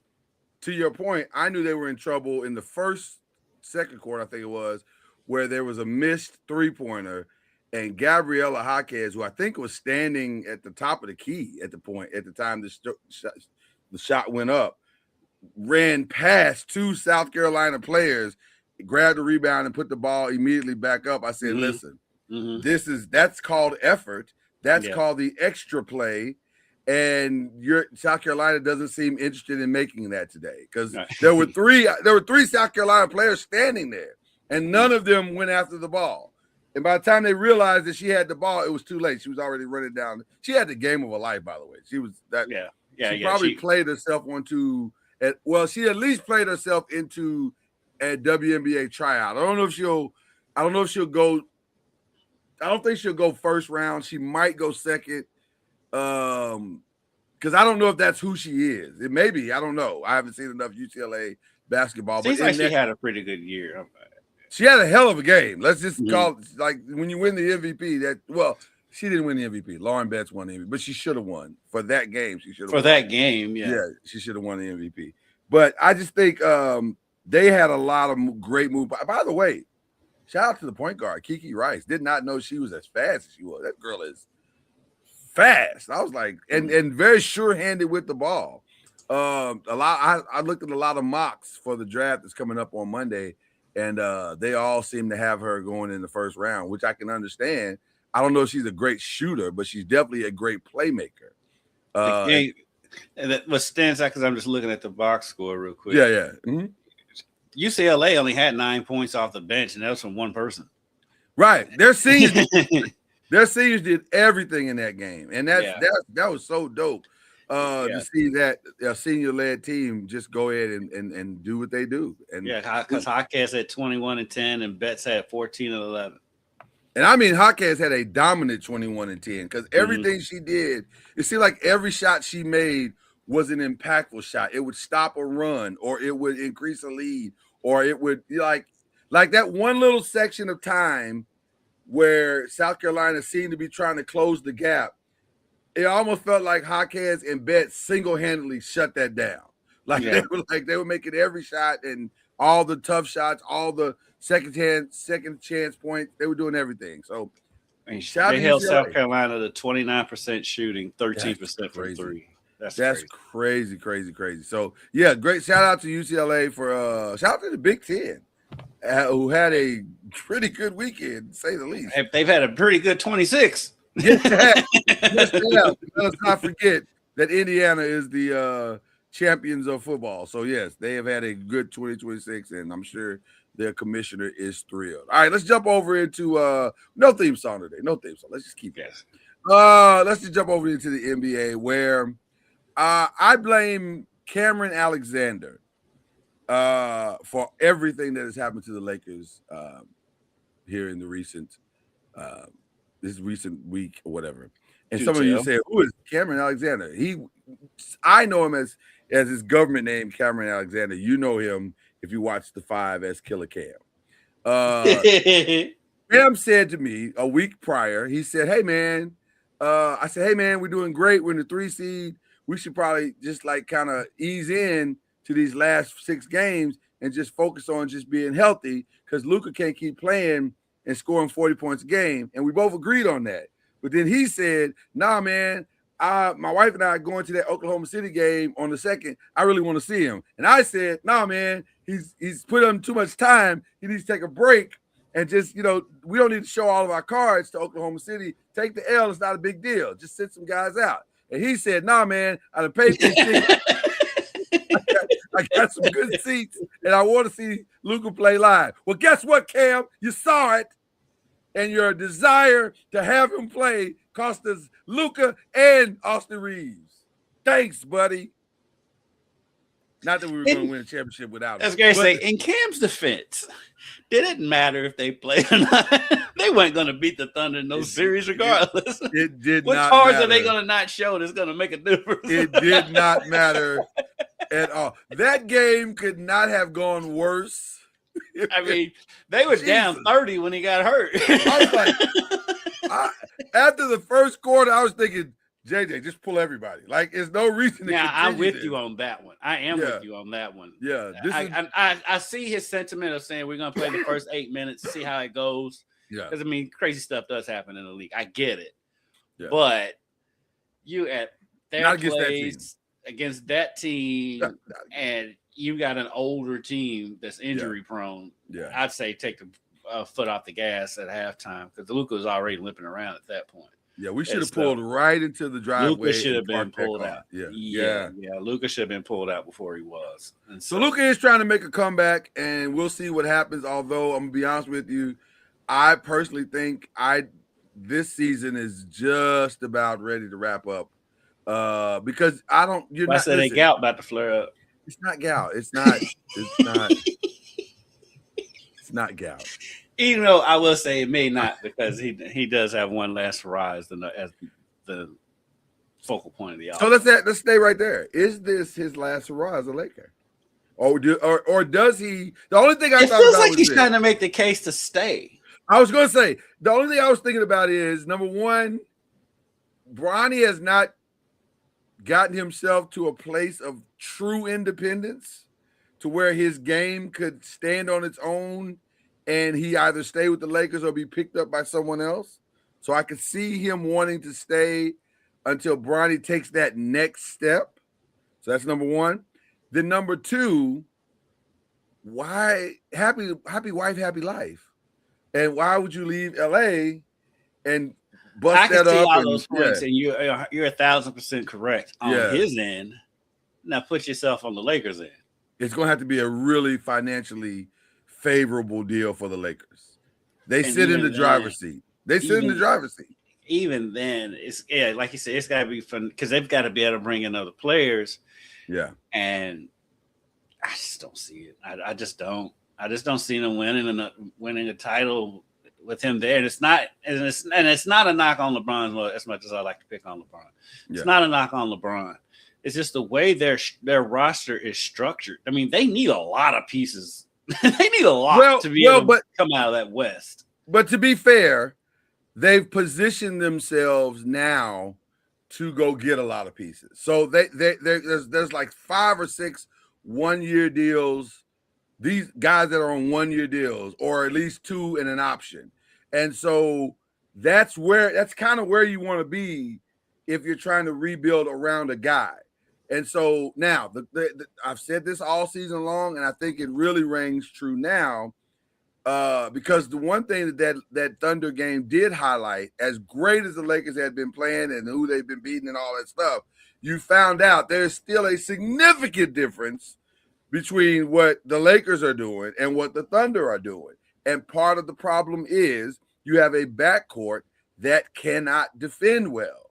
So you got to decide, philosophy-wise, are we going to accept that and then build a wall around them from the front court, or are we going to let Austin Reeves walk and go try to get other pieces that fit maybe better around Luke? Because really, as Austin Reeves needs to be Klay Thompson for really this to work, if you understand what I'm saying. Mm-hmm. He needs to be a true 3-and-D guy, and he's not. He doesn't have the D part. Right, he doesn't have the D part at all. That's not what he does, and that's no shade. It's just the reality. He's kind of, he's not the fastest. He's not the most athletic. He's just he's not the strongest. He's decent athletically, but he's not the strongest. And I don't know. The way the Lakers are, they're in NBA purgatory. They're too good to get anything in the draft, and they're not good enough to win a title. Right. They're just they're literally in purgatory right now. Yeah, they got to find a lot of things. Being 3 seed. And honestly, I'm of the opinion that I'd rather go ahead and take whatever sweep is coming, and let's start the process of rebuilding than to keep dragging this out all season. I mean, they're to a point now, and I know people are going to think it's great. I think they need to just rip it down to the studs. Get rid of LeBron, get rid of Austin Reeves, get rid of all that junk, DeAndre Ayton, get rid of all of it. Well, if you listen to JJ, he's kind of in your wheelhouse. I think he's they're not winning with this. They're not winning with. And listen, all you can do is put the guy out there and see what happens. They put Ayton out there. They thought some days he's motivated, some days he's not, and then that's been his career though. That has been his career. And then also when a guy, Lloyd, yeah, we called that in August or whenever it was he signed. We did it because it's either gonna go one way or another. There's no middle ground with Ayton. There's no middle ground. And when your coach is saying you can't catch the ball, you can't catch the ball as an NBA player, that's crazy. They've got to tear it down to the studs, which I think they are. I honestly think they are. But then at the same time, we say that, but I'm looking at Luka. He ain't no spring chicken either at this point. He's getting up near 30 at this point, isn't he? No, he's 27. He's got some time. He's getting near 30, and he's injury prone though. Well, that does give you pause. That constant hamstring thing that's happening with him. Because now he's getting hurt. Because now he's in shape and he's getting hurt. But the problem is all of the heavy lifting that he's being asked to do. And that's where I think the whole thing has to be looked at. Like, why is this guy being asked to score 30 to 40 points a game? That's a lot of points, and it takes a lot of shots to get. And by the way, Luka doesn't shoot an array of shots. The majority of those shots are long distance or mid-range shots. So if that's if all of your shots require lift, at some point your legs are going to be like, hey man, we might need a break from all this shooting like 20 and 30 feet out all the time like that. So it's just physics at that point. Mm-hmm. So I'm good. If you're a Laker fan, you have to be somewhat concerned here about getting back to LeBron. Plus, he also said he hates going home too. What got lost in the whole Memphis conversation, he said he hates going home too. Yeah, and which I'm like, by the way, the Memphis conversation is stupid. It's stupid, but whatever. Because Memphis is an awful place. It's awful. Jesus Christ, it's awful. I've got a love for Memphis. I love Memphis food. I love Memphis. I love the people of Memphis. I've got so many friends from Memphis. Maybe you just like a good Jerry curl and a good goal. Like Butch and I was talking about when Houston Nutt came to Murray, he brought Memphis with him, and so that's when I got familiar with a lot of people from Memphis because he's from Arkansas, and so I got love for people from Memphis. Now everybody I know from Memphis, no matter how nice they are, has a crazy streak, but I got love for Memphis. I love the people of Memphis for sure. Memphis as a city is awful. It is. LeBron is not wrong. He's not the first person to say it. I mean, we've been saying on here, it's like they're not going to get free agents after build to the draft because nobody wants to move to Memphis. Nobody wants to live in Memphis. It's just not. But I don't know any player that dreamt to go to Memphis. Yeah, but that on the side, he also threw his own hometown under the bus, which he's not wrong about that either. I've never been to Cleveland, so I can't say. Yeah, or Akron. I've driven through both of them. That's it. Yeah. But if we're looking at it, going back home makes the most sense for LeBron. Well, now that's a different conversation because you're 1,000% correct. It puts him directly in alignment with a title shot. It probably elevates them to true title contention because him being the third wheel there could actually work. He's proven that with the Lakers this season. He can adjust.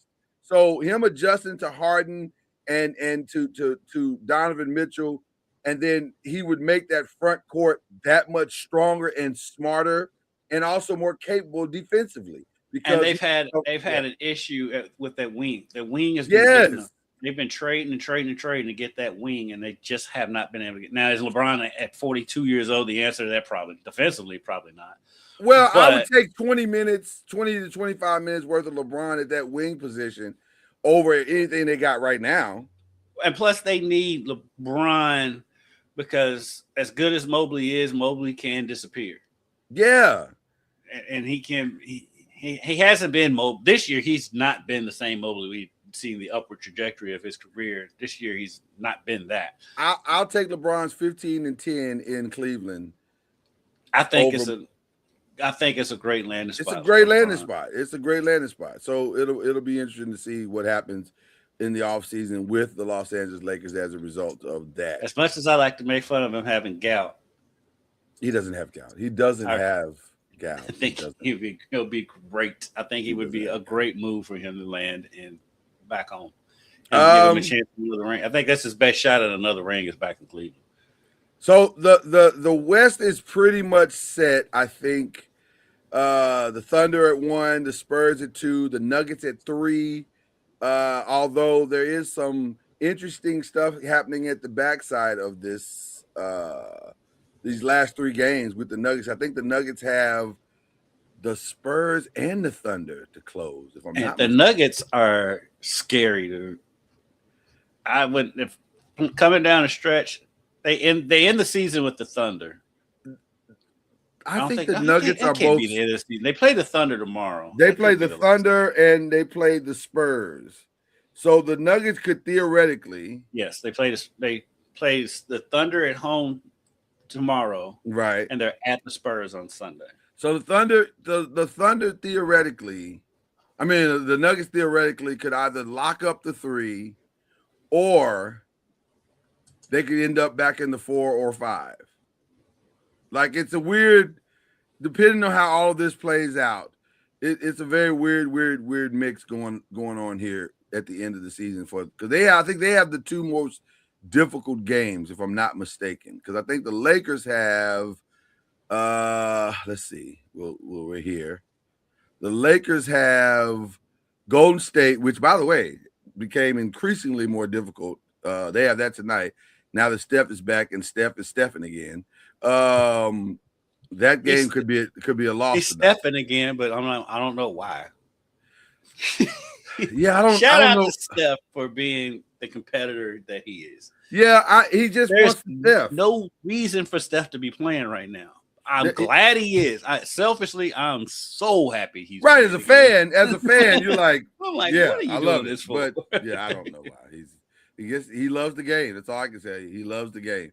But then they have Phoenix and Utah to close out the season, which aren't really easy wins. But they need them. The Lakers need all three, and they need the Nuggets to win, to lose both of those games to probably stay at the 3, to get back to the 3. So the lowest the Lakers could fall is 5. Yes, the lowest they're going to fall is 5. And then the Rockets, they have, which is the third one in this conversation of 3 through 5. The Rockets have to close out. They've got Philly tonight, Minnesota on Friday. So that's a back-to-back, and then Memphis. But the good news is they have all those at home. So that may be the thing that maybe helps them to land in the – it is more likely that the Lakers could fall to the 5, and then the Rockets get the 4, and then the Nuggets stay at 3. But I don't know. Or the Rockets could get to the 3. So it's a very interesting. The Lakers could, because the Lakers could win out. They very well could. They could. They're probably favored to win out, if we're being honest. At Golden State, home for Phoenix and Utah. I would think if the Lakers win out, it is likely. Now the thing is, the Nuggets are a game and a half up. So that's the thing that might help them. If they win out tonight or Friday, then it's over. They're probably gonna, that half a game is gonna be the reason why they take the 3 spot. But if they lose, if the Lakers win tonight, which puts them at a game, then now the Nuggets have to win out to get the 3, and it's more likely that they're not going to win out. So, and it's more likely that, like you said, the Lakers would win out, and the Lakers own the tiebreakers over the Nuggets and the Rockets. So it's going to be an interesting final few days. Yeah, I say the Lakers they're more likely to stay put. Do you want LeBron running himself into the ground to get to the 3 spot? Is it more advantageous to get to the 3 spot? That's the question. Because in order to do that, LeBron's got to be 2000. Not necessarily, because I said they got 3 winnable games. Yeah, but he's got to put up some numbers for them to even have a chance. Because somebody's got to come alongside. Like, it's got to be him, Luke Kennard, Phoenix is the Jackson wild. Hayes. Because Phoenix is just good enough to beat them. Yes. And go, as long as Steph is on the floor, Golden State's got a shot. You saw what he goes. They pushed the Rockets and they pushed. They forgot who the other team they played the other night. They won. Steph was going crazy and just like Steph is Steph, man. Steph is a game changer. By the way, I may be starting a free Steph Curry campaign here soon because it just doesn't feel right that his career is not going to end in playoffs. You know, like long playoff runs or substantial playoff runs. And so I'm of the opinion that we should start a free Steph Curry. Because playing every year is crazy. Like, that's crazy. For a guy who's accomplished as much as he has, playing every year is crazy. So, free Steph Curry. I think if there's anybody LeBron could go to, it could be them. I mean, since he already threw Cleveland under the bus. But I don't. Keep in mind, he doesn't like the owner either. He doesn't like Cleveland's owner. So. Real true. I don't think they're a title contender with LeBron, though. They're not a title contender with LeBron by himself. But I'm talking about the 3 of them: him, Jimmy, and Steph. I don't think it was a title. Well, it's not just him. 3 of them. It would be Jimmy. It'd be him. It'd be Porzingis, and it would be Draymond. I stand by my statements. They'd be interesting, but could they? What we're really asking is, could they sustain it for 1 year? And by the way, sustain it for 1 year. Porzingis ain't gonna. For one, Porzingis ain't gonna withstand it for a year. No, he's not. But that's not what they're looking for him to do. They're looking for him the same thing that Boston was looking for him to do. We don't care that you can do it for a year. We care, can you be there in April? And that's all they're asking for all those guys. If they're just like, can we stay out of the play-in? But that's the thing, though. They've got to get to April. They got to get to April. They got to get to April. That's the X factor. To April outside of the play-in game. That is the X factor. Can they get to April? Is that the question? And lingering above all of this is the Giannis factor. And by the way, if ever there was certainty that Giannis is gone, this week has pretty much solidified that. Solidified that. You know, you're on the free Steph Curry. I'm on the free Devin Booker. I'm definitely on free Devin Booker. I've been on free Devin Even Booker. though part of it was same with both of them. They don't want to leave where they're at. And I can understand. Look, Phoenix is a beautiful place. It is. And not a bad place to live. And Steph helped build everything that's in San Francisco. But the Phoenix with Golden State, it's not necessarily poor management while they're there. They just aged. Phoenix is bad management. I know you hate Dunleavy, but I was gonna say Phoenix is bad. It's not what Phoenix. It's not Phoenix. No, Phoenix is bad all the way around. And by the way, it's crazy how fast bad management came into view, because we're talking about a team that is 3-4 years removed from the finals. Is it 3 years or 4 years removed from the finals? The first year we were out of COVID, so would that be 21? It was either 21 or 22, but yeah. Either way, it's 4 to 5 years out of the finals. And then it went from finals to irrelevancy. Right. Like overnight. Like, I forgot that. I didn't even realize they were in the play-in right now. And firmly at 7. Like, they're not moving from 7. Everybody's got their play-in positions now. So they'll play the Clippers, and then Portland will play Golden State, and then we'll see where it goes from there. And that's the other part with the Lakers and Golden State. Portland's coming. And I was last night years old when I realized that Tiago Splitter was coaching them. I was like, is that who their coach is? Yes, that's the interim coach is Tiago Splitter. I was like, what, he just playing like last season? Oh, that's right, because Chauncey's gone. I forgot. I was like, wait a minute, Chauncey. Oh, that's right. Chauncey's fighting for his life. So but Portland's got some good young pieces. They're probably going to add some more good young pieces in this upcoming draft. Yeah. Portland's coming. Minnesota and Houston aren't going anywhere. I don't understand the Clippers. I don't understand the Clippers. I don't understand the Jazz. The Mavericks. Pelican. I like what the Mavericks, what the opportunities they have. I mean, they have a good young star, so they're coming. I think the Mavs. These aging teams like Golden State and LA. I don't know how sustainable it is. Well, they're not trying to. I want to be clear. I want to be clear. I think the reason why the Lakers have dramatically overhauled their front offices, and the Lakers are modeling the Dodgers, because their owner is the owner of the Dodgers, to look like the Dodgers ownership. So the Lakers are going to look dramatically different this offseason than they've ever looked in the history in my lifetime of watching the Lakers. They're not going to look like the same. Yeah, if they battle like the Dodgers, they'll look like the Showtime Lakers because they had all the players. No. The difference is, though, there's no salary cap in baseball. Well, there isn't, but also they have an owner who may not be as excited or may not care as much about that. He's making money hand over fist, that ownership group has been incredibly creative when it comes to salaries. Like that, what he did with, first of all, the only reason he's able to do what they're doing with Shohei Ohtani is because Shohei Ohtani deferred everything that he had. Yeah. Right. So maybe there's some creativity that they're looking at with the Lakers to say, hey, let's figure this thing out with creatively. And I think it's going to look dramatically different and far more professional, because the truth is, and I think I've said this before, the Lakers have been a mom and pop ran organization the entire time. Yeah, the buses, that was the family business, where these other teams, the NBA team is just basically a side hustle. Yeah. Their money comes elsewhere. The buses were This is everything. This was everything.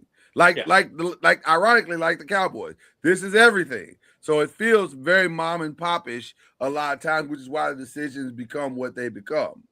But now that you have like all these professional people who understand basketball that are going to be in the building, it should be interesting to see how different the Lakers are. If it looks like the Dodgers, it's going to look pretty good. I think they can go in the right direction. I just think it's going to take a while, because it's going to be a while. Because I mean, when Luka's not 30 yet, but when you look at the teams that are at the top of the league, ain't nobody close to 30 on the Thunder. No. Spurs ain't nobody close to 30 on the Spurs. No. Denver's the probably only Denver's kind of old. Team. Denver's kind of old. Yeah, and Houston. But Houston's very old. But like Minnesota's, their young stars, he's still 25 years old. Yeah. I mean, so if you look at the stars on each of these teams, most of them are younger than Luka. And so there is a crossroad element to the Lakers. I'm not gonna call Luka old, but they're definitely. I think they're closer to winning a title when Luka becomes the second option than they are as the first option.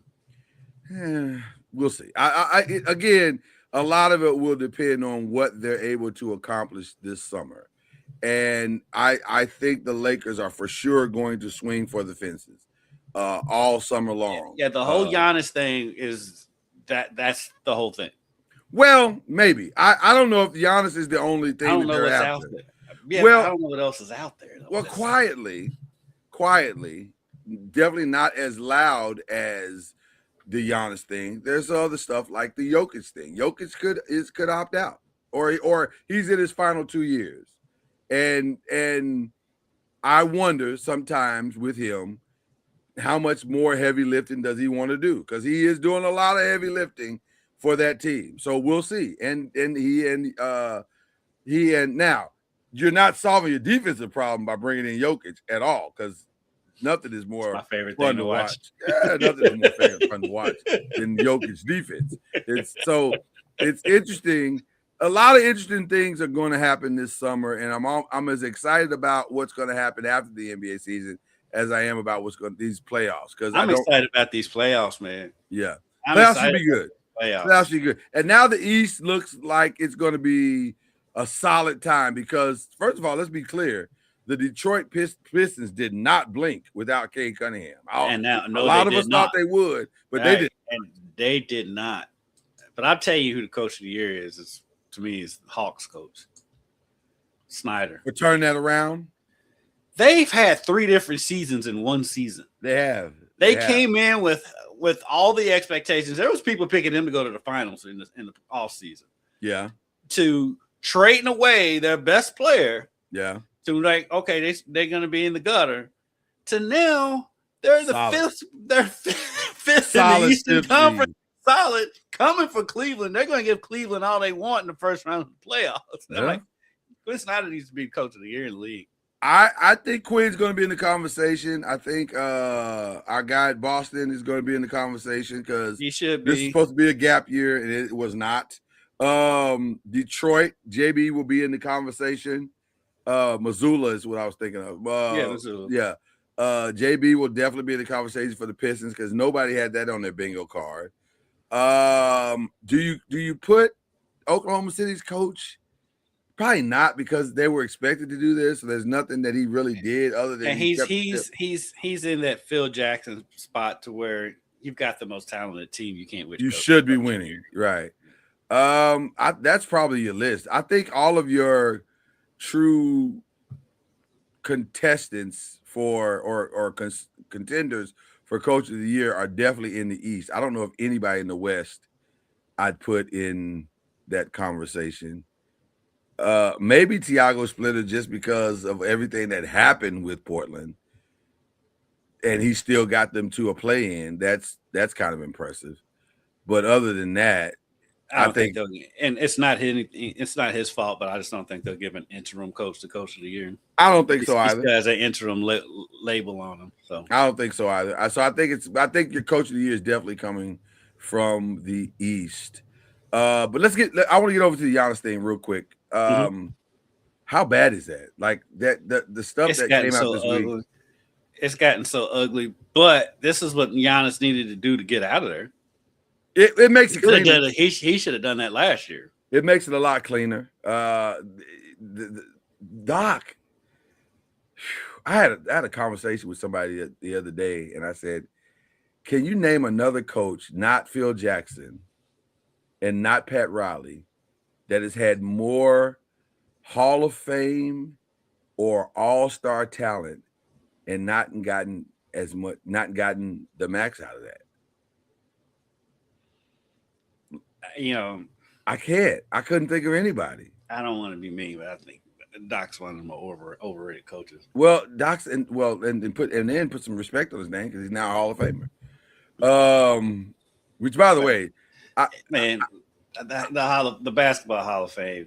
I feel a way about it. I ain't gonna lie to you. when I saw this class, I was like, I mean, no disrespect to Ella Deladon, but come on. I wasn't comfortable with Ella Deladon, but I was more uncomfortable with Amari. At least Elena Deladon has won a title.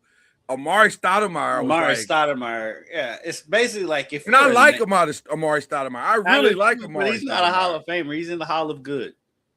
He's the Hall of Good. Like I can't imagine that you're putting Amari Stoudemire's jersey next to Kobe's. Like that seems weird. Like it's not. They're not the same. Is not strong. The only one that I thought was like, yes, of course, Candace Parker is of course. Of course, she needs a wing. She needs her own wing. She probably should already been in there, right?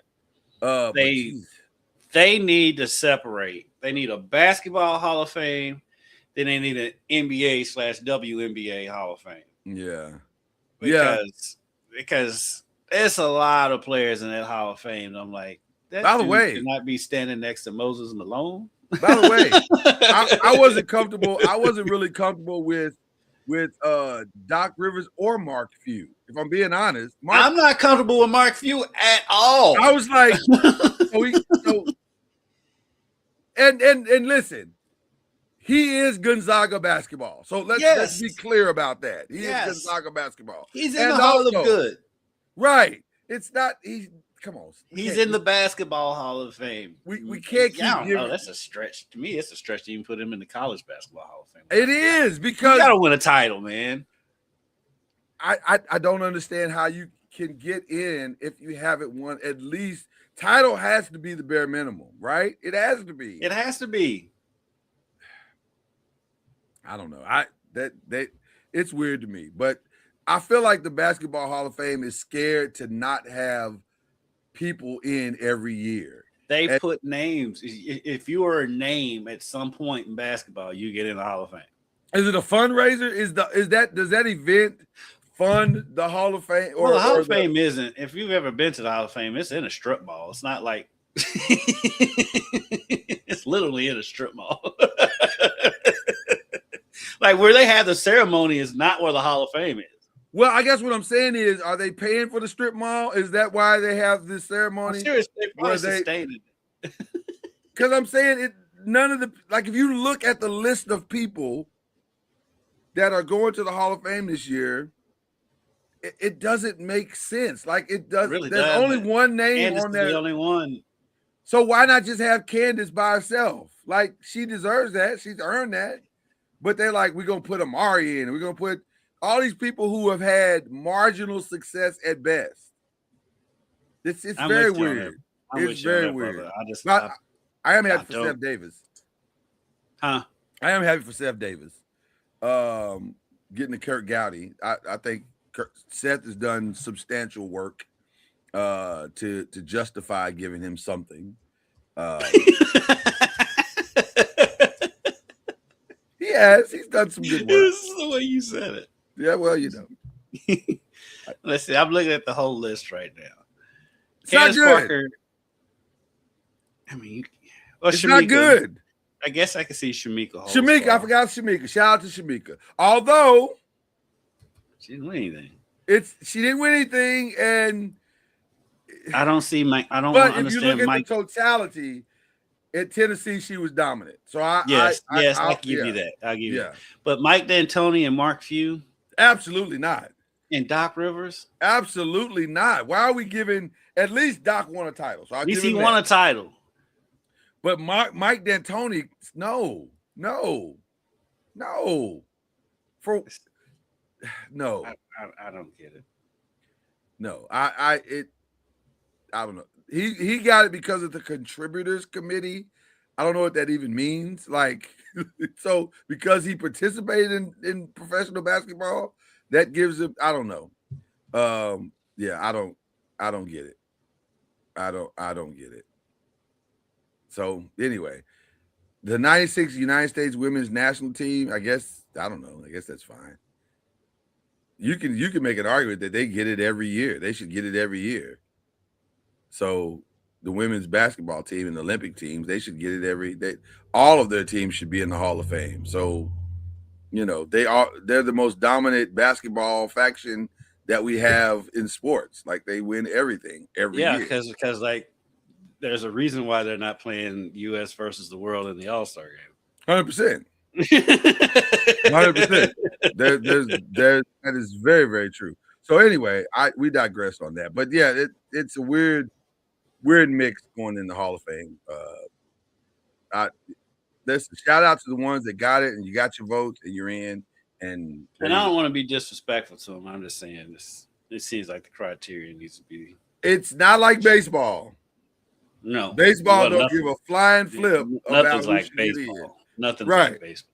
Well, I'm just saying baseball is way more selective. The only thing I don't respect about the Baseball Hall of Fame is the whole steroid stuff. But outside of that, we call that the hypocrisy. Yeah. Yeah. I don't respect the hypocrisy. But outside of that, how tough they make it to get in, I can respect that. Brutal. It's brutal. It's brutal to get in. So there you go. All right. So there we are. We're next week will be the play-in week for the NBA. And that will be interesting to see who. I'm very interested in seeing the Charlotte Hornets. That's the team that really has got my attention because they could make it very difficult for some people. I think they could legitimately beat the Miami Heat in a one-game scenario. They could legitimately beat Philly. Is interesting because they're the wild card, I think, in the Eastern Conference. Because if they're healthy, which they're not, ever. Yeah, they're never healthy. But however, they're never healthy. They could throw a monkey wrench into everything in the East. Because when they all five do play, when their starting five does play, they're interesting. They can beat anybody. But I don't have faith that all five can play a 7-game series. Speaking of having losing faith, is anybody more disappointing this season than the Orlando Magic? No. Only ones more disappointing was Atlanta in the first entity of the first entity. I agree. But they fixed that and they got that right. But Orlando, you're like, y'all have a lot of stuff. Like, there's a lot of talent on this team. Why is it not coming together? Health has been a big issue, but Banchero has been wildly inconsistent. He's not. I don't think I'm starting to think he's not a true number one. I think he's a complementary part. I think he needs to be the number two. Yeah, he could be a great number two for somebody though, in the right situation. Matter of fact, if I'm being honest, that might be a great answer to that team playing in the crypto staple.com.org team. Yeah. So you're right. Something to look at if in the offseason. It doesn't help too for Orlando when the Wagners combined played 68 games. Yeah. Because there's so much put on those two guys, and they need both Wagners to play at a high level, and they have not been available. Availability is the greatest ability. You got to be there. So, and they have not. So there's that. All right. Before we get out of here, we always got to give you what we've been looking at and what we've been watching. We call it the rest of the stuff. Listen, we're biased on this show. We love Tournament of Champions. It's been fantastic this season. Yes, that is what Lloyd and our text streams are more about TOC than they are the NBA. About anything else. We are fully invested in TOC. Can I be honest? The Stephanie Izard win shocked me beyond shock, because it wasn't just that she won, it was the margin of victory. And I was like, yeah, really? The margin of victory. Because I thought for sure she was going to lose. I thought she was going to win. I thought she was going to win by watching them prepare. Okay. But I did not see her winning like that. She dominated. But also, I got Kenny. I was so proud of him. Kenny is killing. Kenny is killing it by keeping it simple. He is not complicating his dishes at all. He looks at the randomizer. This man won with a sloppy Joe. With a sloppy and it wasn't close. No. It was a 10-point. It was the highest score of the whole tournament. It was a 10-point win in the 90s, which nobody gets a 90 ever. Let's start there. And listen, I'm so impressed by this guy. He's sneaky, could be the guy. I think it's him. I don't know. Jet is always consistently good. Jet Li is always consistently good. So you got to wonder, can Jet pull this out and make this thing work? I don't know. It's going to be an interesting run here at the final 8. There's just a lot of talent, and this could go any and every different kind of way. I'm wondering if we're going to finally get our first male winner on this show. I'm back. Because we have not. House right now. I'm wondering if we're finally going to get our first male winner on this show, because the men, this is the strongest the men have ever been on TLC. Yeah, because I'm ashamed of myself because I kind of counted Kenny out, but then not anything against him. I was just looking at the other people. Yeah, no, I got you. And by the way, after that performance the other night, I'm like, he might have to be. Kenny's new, and he's definitely a wild card. Like, you don't know, because he thinks so simply. You're thinking that's not going to work, is it? And then when you see the finished product, you're like, well, now listen, that could work. And then they taste the food. They're like, oh my God, this is the most amazing sloppy Joe I've had. It takes me back to my as soon as they said this takes me back to my childhood, I said, oh, yeah. As soon as she said she grew up eating sloppy Joes, I was like, this is a wrap. He got it. He got it again. So this is a phenomenal final 8. I'm excited about Kenny. I'm excited about Kevin, who, by the way, I think somebody should put Brett Rosenio on watch, because she looked so defeated. She was so defeated. And then when she said, I just don't know if I can keep going. Like, hold on. Just let's pump the brakes a little bit. Calm down. Like, it's not that serious. It's not, your therapy serious. I don't think it. Maybe it is. I don't know. But she definitely didn't expect to go out this early, but when she put the pepperoni in the pepperonis threw her off when she got so excited about the burger that I don't think she realized that pepperonis and hamburger don't really go together. Go together. I thought the burger was actually a really good idea. I did too. But when she said, "I'll put the pepperoni in there," I was like, that doesn't sound like a good idea. That sounds like you're just making a kind of a hot mess, and it'll have an interesting flavor.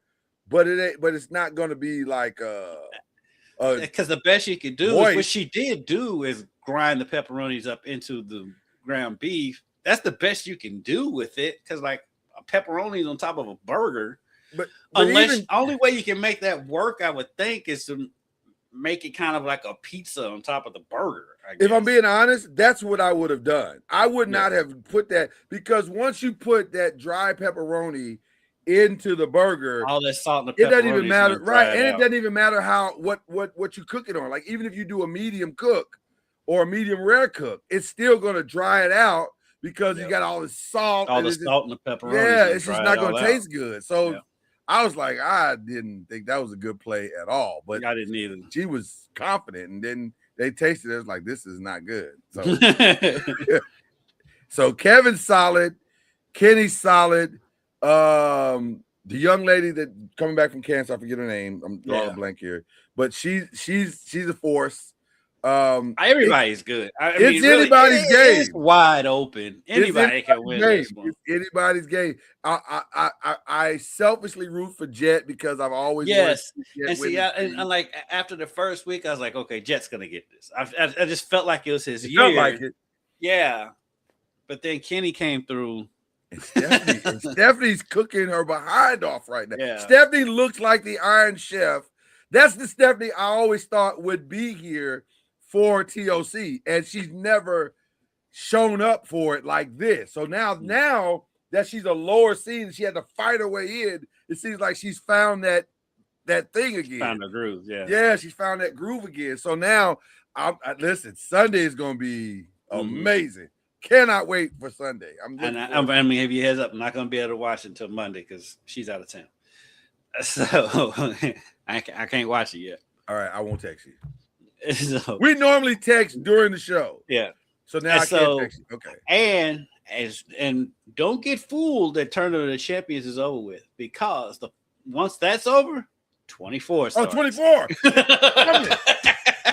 We're not done here. We're not done here at all. Because 24 is next. And by the way, and I don't know if you do this, I do this. I'm also a Master Chef fan, and Master Chef is on his way back next week as well. I'm not really into the Master Chef, but I am, and I do. I'm like a Gordon Ramsay guy. I like the food truck battle once 24 is over with. Okay. And I feel like it's one in between 24 and the food truck though.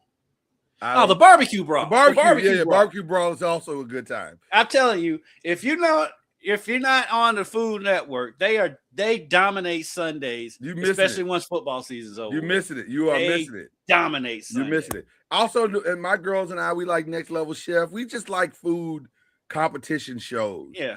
And so that's we've been She's watching gotten into Next the Level bakery Chef. shows.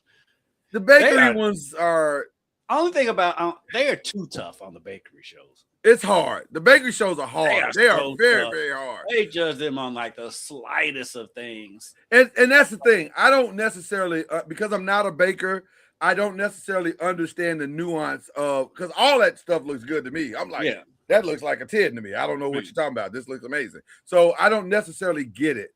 With the cooking, because I cook, I understand everything they're saying. Yeah. Plus with cooking, I feel like with cooking, you have more leniency to do your thing than you do with the baking stuff. There's some hard and fast rules with baking that you cannot break. So I don't necessarily enjoy that as much. With the cooking show, especially I love the barbecue shows. Barbecue shows, you can put your personality into that. Absolutely. So watch that. The boys are back. The boys are back. I'm gonna be honest with you. I heard it. I heard the first 2 episodes are hilarious. I haven't watched them yet. I'm conflicted. I'll be honest with you, because The Boys is a hard watch. It is one of the most psychologically twisting shows that you've ever seen, because there are no rules. Everything is on the table. Literally every single thing is on the table. Everything is on the table with The Boys. It is when you're watching, you're like, what kind of drugs are these people on writing this stuff? I promise you, I'm a 52-year-old man, and every time I watch The Boys, I'm looking for my parents. Like, should I be watching? I don't think I should be watching this. This is a lot. This is a lot. It's a lot. I'm tempted to not watch anything until the May 20th season finale. I'm really tempted. Well, I'm going to go back Well, I started doing a rewatch anyway. Okay. But then I got away from the rewatch, and you know how it is on Prime. If you've already watched the shows, it just says you've watched them, even if you start rewatching them. So I don't know where I left off at. So now I think I'm gonna have to go all the way back to the beginning again. Oh man! And then I've heard that the Gen V show, you need to watch that. And so I heard it's exactly basically the same thing. It's like I heard you don't have. They started incorporating it into the end of season 4. So like you can save on watching Gen V until the 4th after you finish the 4th season of The Boys. I just it's a lot. The Boys is a lot. It really is a lot. I don't know. I've been very conflicted about it because it's like it's too much. It's too much. Sometimes it is too much. It is too much. Like there are scenes where you go, what the hell am I watching? What is this? This is like it's a lot. It's one episode in particular in the 2nd season. The party episode with a certain the certain body part. I had to watch that in sections. Like I'd watch a little bit, then I'd stop, and then I'd watch a little bit more, and then I'd stop, and then I'd fast forward. I said, man, I don't think I'm supposed to be watching this. And then your family, your kids are watching it, your wife walks in. What the hell are you watching? I don't know. I don't know. I did not create this. I don't know. I didn't know it was going in this direction. I didn't know they were going this far. They have no boundaries and no sense of boundary on The Boys. So, but it is back, ladies and gentlemen. It is back. So there you go. So that's going on. Just finished the Paradise finale. I haven't finished that yet. It's fantastic. I think it lives up to the hype. And they've already started season 3, which is awesome. So there you go. And by the way, I heard season 3 is the final season, which is really? Yeah, they're gonna end it. They're gonna end a lot of shows are deciding, which I think is good, to go out before you're kicked out. Yeah. And I like that because a solid 3-season arc that ends well is good. And if you think about a lot of shows, they kind of do jump the shark after 3 seasons. It's hard, man, to keep. It's hard to get good going past 3, especially shows that are based on books. Yeah, which that's not. But if any show that's kind of based on a book, because after you can squeeze 2, maybe 3 seasons out of a book, then you're on your own, and a lot of times they don't know where they're going. And we're talking dramas, by the way. I'm talking strictly dramas, like sitcoms. You can kind of finagle your way through for as long as it's funny. But with dramas, it's incredibly hard to tell long arcs and make it sustain. Like the fact that Grey's Anatomy is still on the air is insane to me. It's insane to me. I actually started watching a little bit of that this weekend for some reason. I've never really watched it. But I have noticed that hospital shows do tend to stick. They tend to stay on a little bit longer, but which, by the way, The Pitt is headed toward its season finale. It looks like it's going to be really good. I've never watched it. The Pitt's good. Pitt's a good time. It's a hard watch because they're very intense, and they are all about the medical side. It is not about ancillary dramas and romances and none of that stuff that you get from most medical shows. The Pitt is about, we're going to rip this knee open and show you all the inside of it and how this works, and that's the drama. So it's very intense. It's very, very intense. If you can't stomach that type of stuff, I would not recommend The Pitt to anybody. But if you like Grey's Anatomy, then you should like The Pitt. It's kind of the same thing. But yeah, it's been good. But yeah, I'm excited about a lot of different things, but nothing more than TOC. Like TOC is my jam. So there you go. All right, that's all we got for you as far as that's concerned. This is going to be a quiet weekend, I think. Yeah, just have the Masters. Yeah, the Masters is going on starting today. Can Rory do it again is really the question that everybody wants to know. Can he pull it off again? And will he be challenged at all? The Masters He'll be challenged. Yeah, listen. Day one is always the footing ground of and it sets the tone significantly. So if somebody's going to one though, I don't know if you like this, but like I don't like watching golf tournaments until Sunday. I'm very much like that. I'm very much like that. I'll peek my head in today and tomorrow. I'll invest probably Sunday. Yeah. Like Sunday, I'll especially if it's close. Now, if it's a blowout, if somebody's like 7, 8, 9 strokes up, I probably won't take a look because usually that person's probably going to carry it. Right. Barring a major collapse, which we've seen a couple of collapses in the last few years. So, but I'll be, if it's close, I'll probably be invested and watch, what happens. Will Tiger be there? I didn't hear if he would be there. He won't be there. Okay. His gout flared up. His gout definitely flared up. His gout was so bad, he called the president, was like, hey man, I got gout. I don't know if I had gout so bad it hit a car, is what happened with Tiger Woods. Are you in on the I almost hate to bring this up, but are you in at all on the Stephen A. Matt Barnes beef? Are you in? Does that? Man, ever since Kendrick and Drake blew up for their beef, everybody with a microphone got beef with each other. I feel like I'm gonna tell you the truth. I feel like some of this is contrived.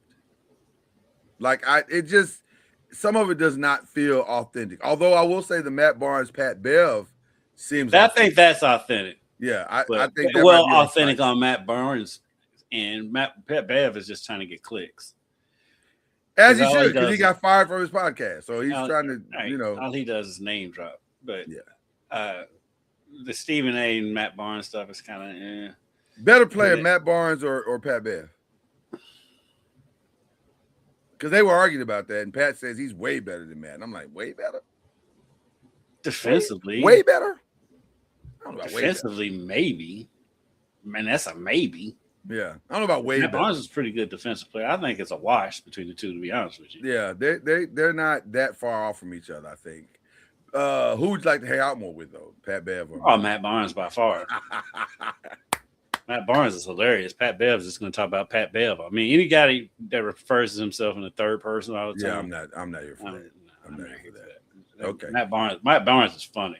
Matt Barnes is funny. He throwing jabs at Steven Jackson all the time on all the smoke, and it's hilarious. Shout out to Steven Jackson too. Just had a birthday. Just had a birthday. All right. Anything else? Am I forgetting anything, Kendrick? I'm always trying to. Again, shout out to Butch Mosby, phenomenal guest. Such a good time having him on the show today. Appreciate him very much. Shout out to the wife who just pulled up and smiling because I think she's excited that we had him on, and we got to talk about her childhood friend or her classmate. So there you go. Can you think of anything else, Kendrick? Am I forgetting anything before we give our shout outs? No, that's about it. U of L spring game is next week. Nice. Transfer. I keep hearing a lot of good things, man. They like this quarterback. He's more mobile than what they've had since he's been there. And so I keep hearing a lot of good things coming out of the camp from several different places. When I've seen him, there is a little bit more zip on the ball than we've seen. Yeah. And so, he looks strong. He looks, it could be interesting. Yeah, I don't get excited about spring football. Schedule is right. Like this schedule's perfect. Yeah, the schedule's perfect. Yeah. So, also, I just saw something with Louisville for all of our Louisville fans. They're in on a lot of the transfer portal could be.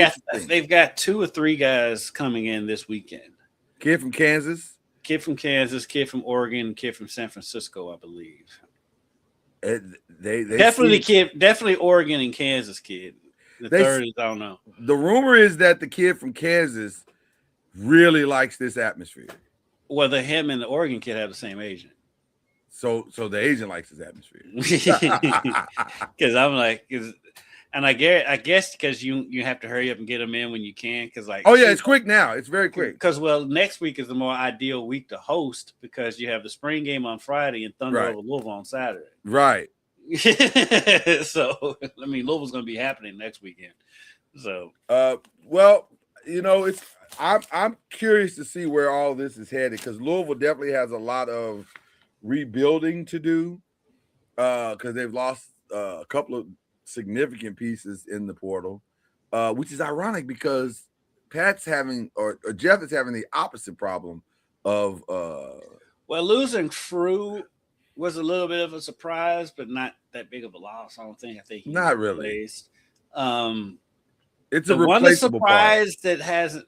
One that people were kind of speculating would leave. I didn't think he would leave. He hasn't hit the portal yet. Is Woolley.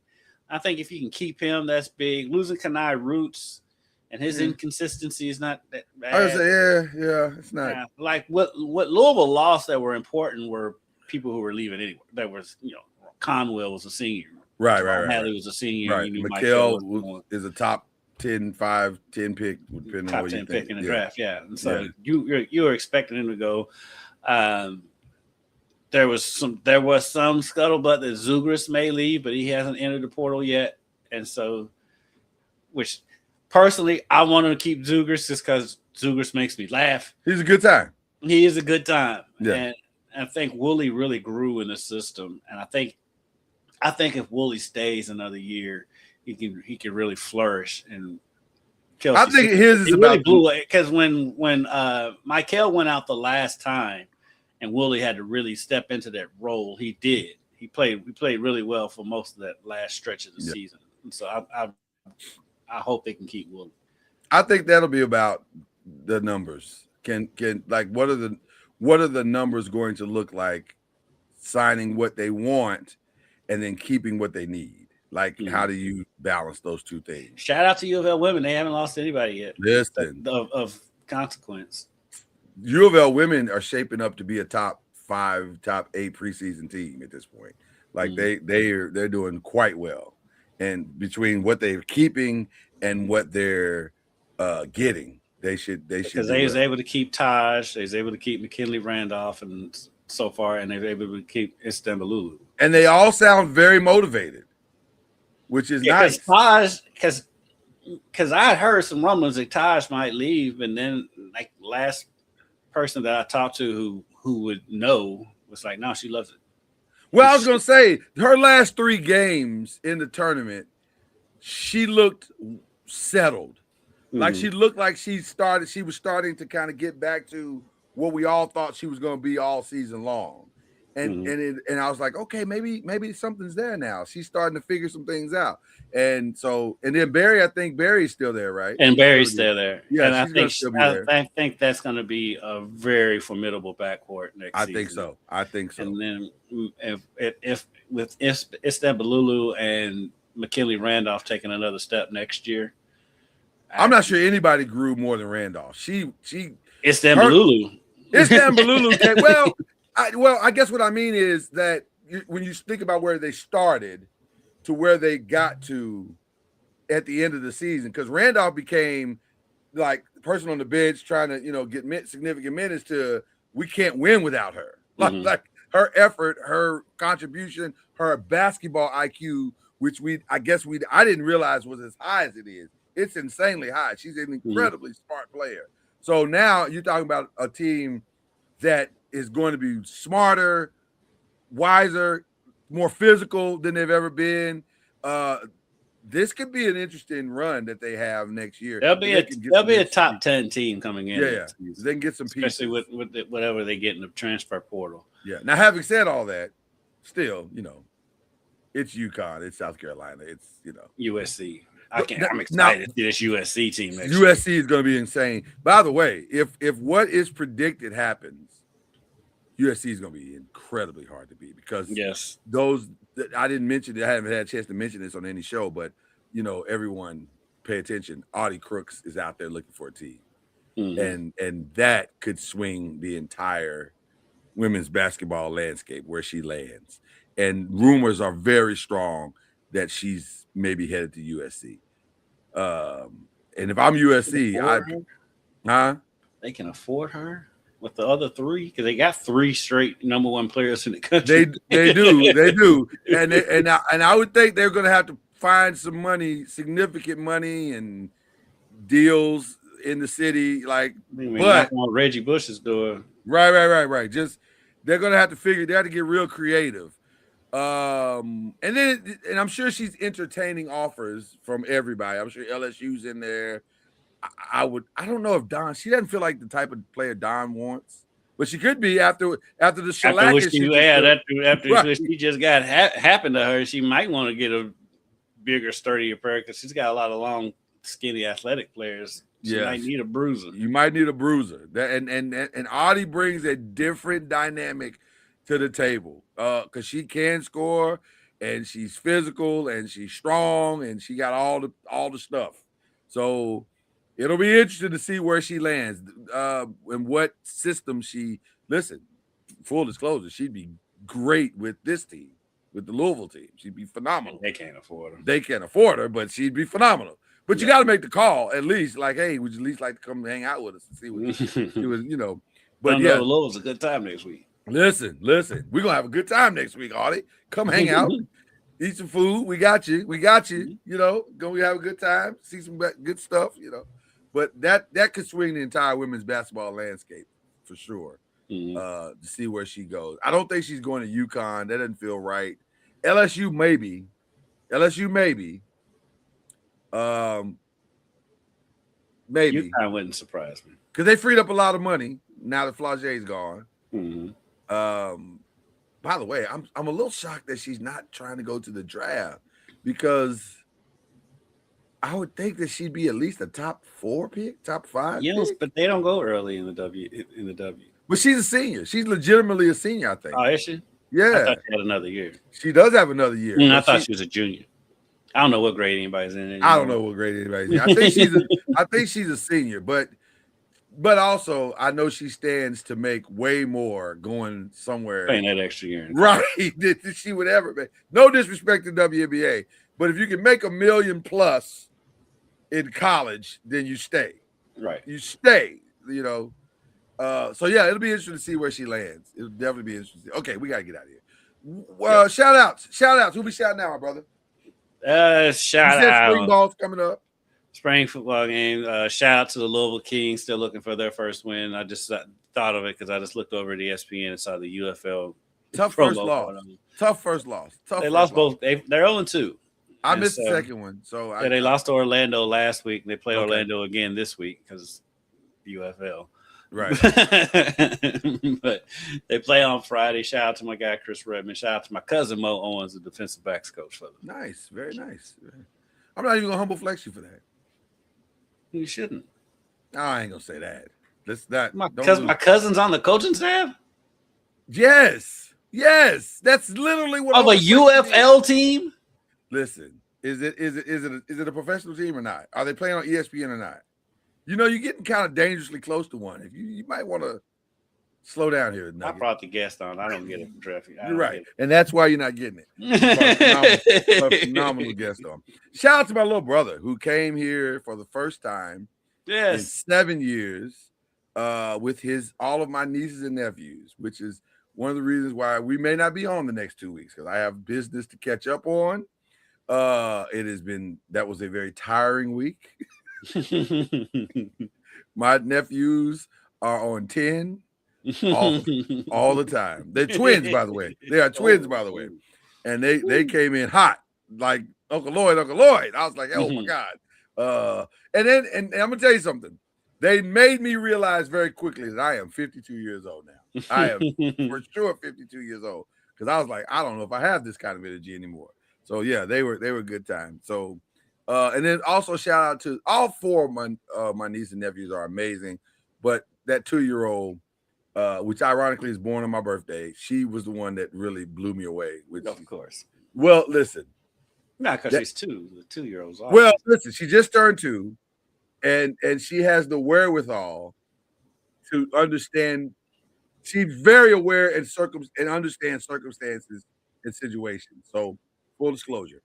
We went outside, took him outside, let him play in the yard. There's a dog next door in my sister's house. My sister lives next door.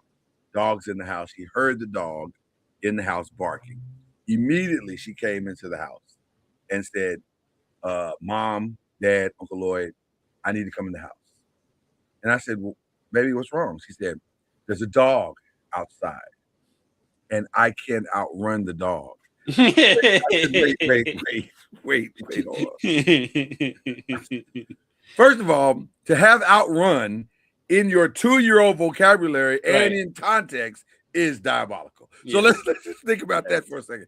And then second of all, to understand that circumstance of I cannot outrun this dog. If this dog breaks free, I'm the one that's going to get trampled, not my brothers and sisters. It's me. So she did not go outside in the backyard. Smart. Listen, I said, girl, you're going to be already. You're gonna be fine. You're gonna make it in this world just fine. So, so yeah. So shout out to my brother and sister who came, and my sister in love who does this every day. How she does it, I have no idea. But she's the real MVP for sure. So we had a good time. Okay, that's it. That's all we got. We love each and every one of you. Enjoy your weekend. I can't believe I won't be able to text you this weekend. You just made the whole weekend like I gotta wait for your comments until Monday. That sucks, but okay. Mondays if I take off. Take off so you can see. Or you know what? Just I can't. Okay, fine. Happy life, happy life, whatever. And with that being said, cue the whistle.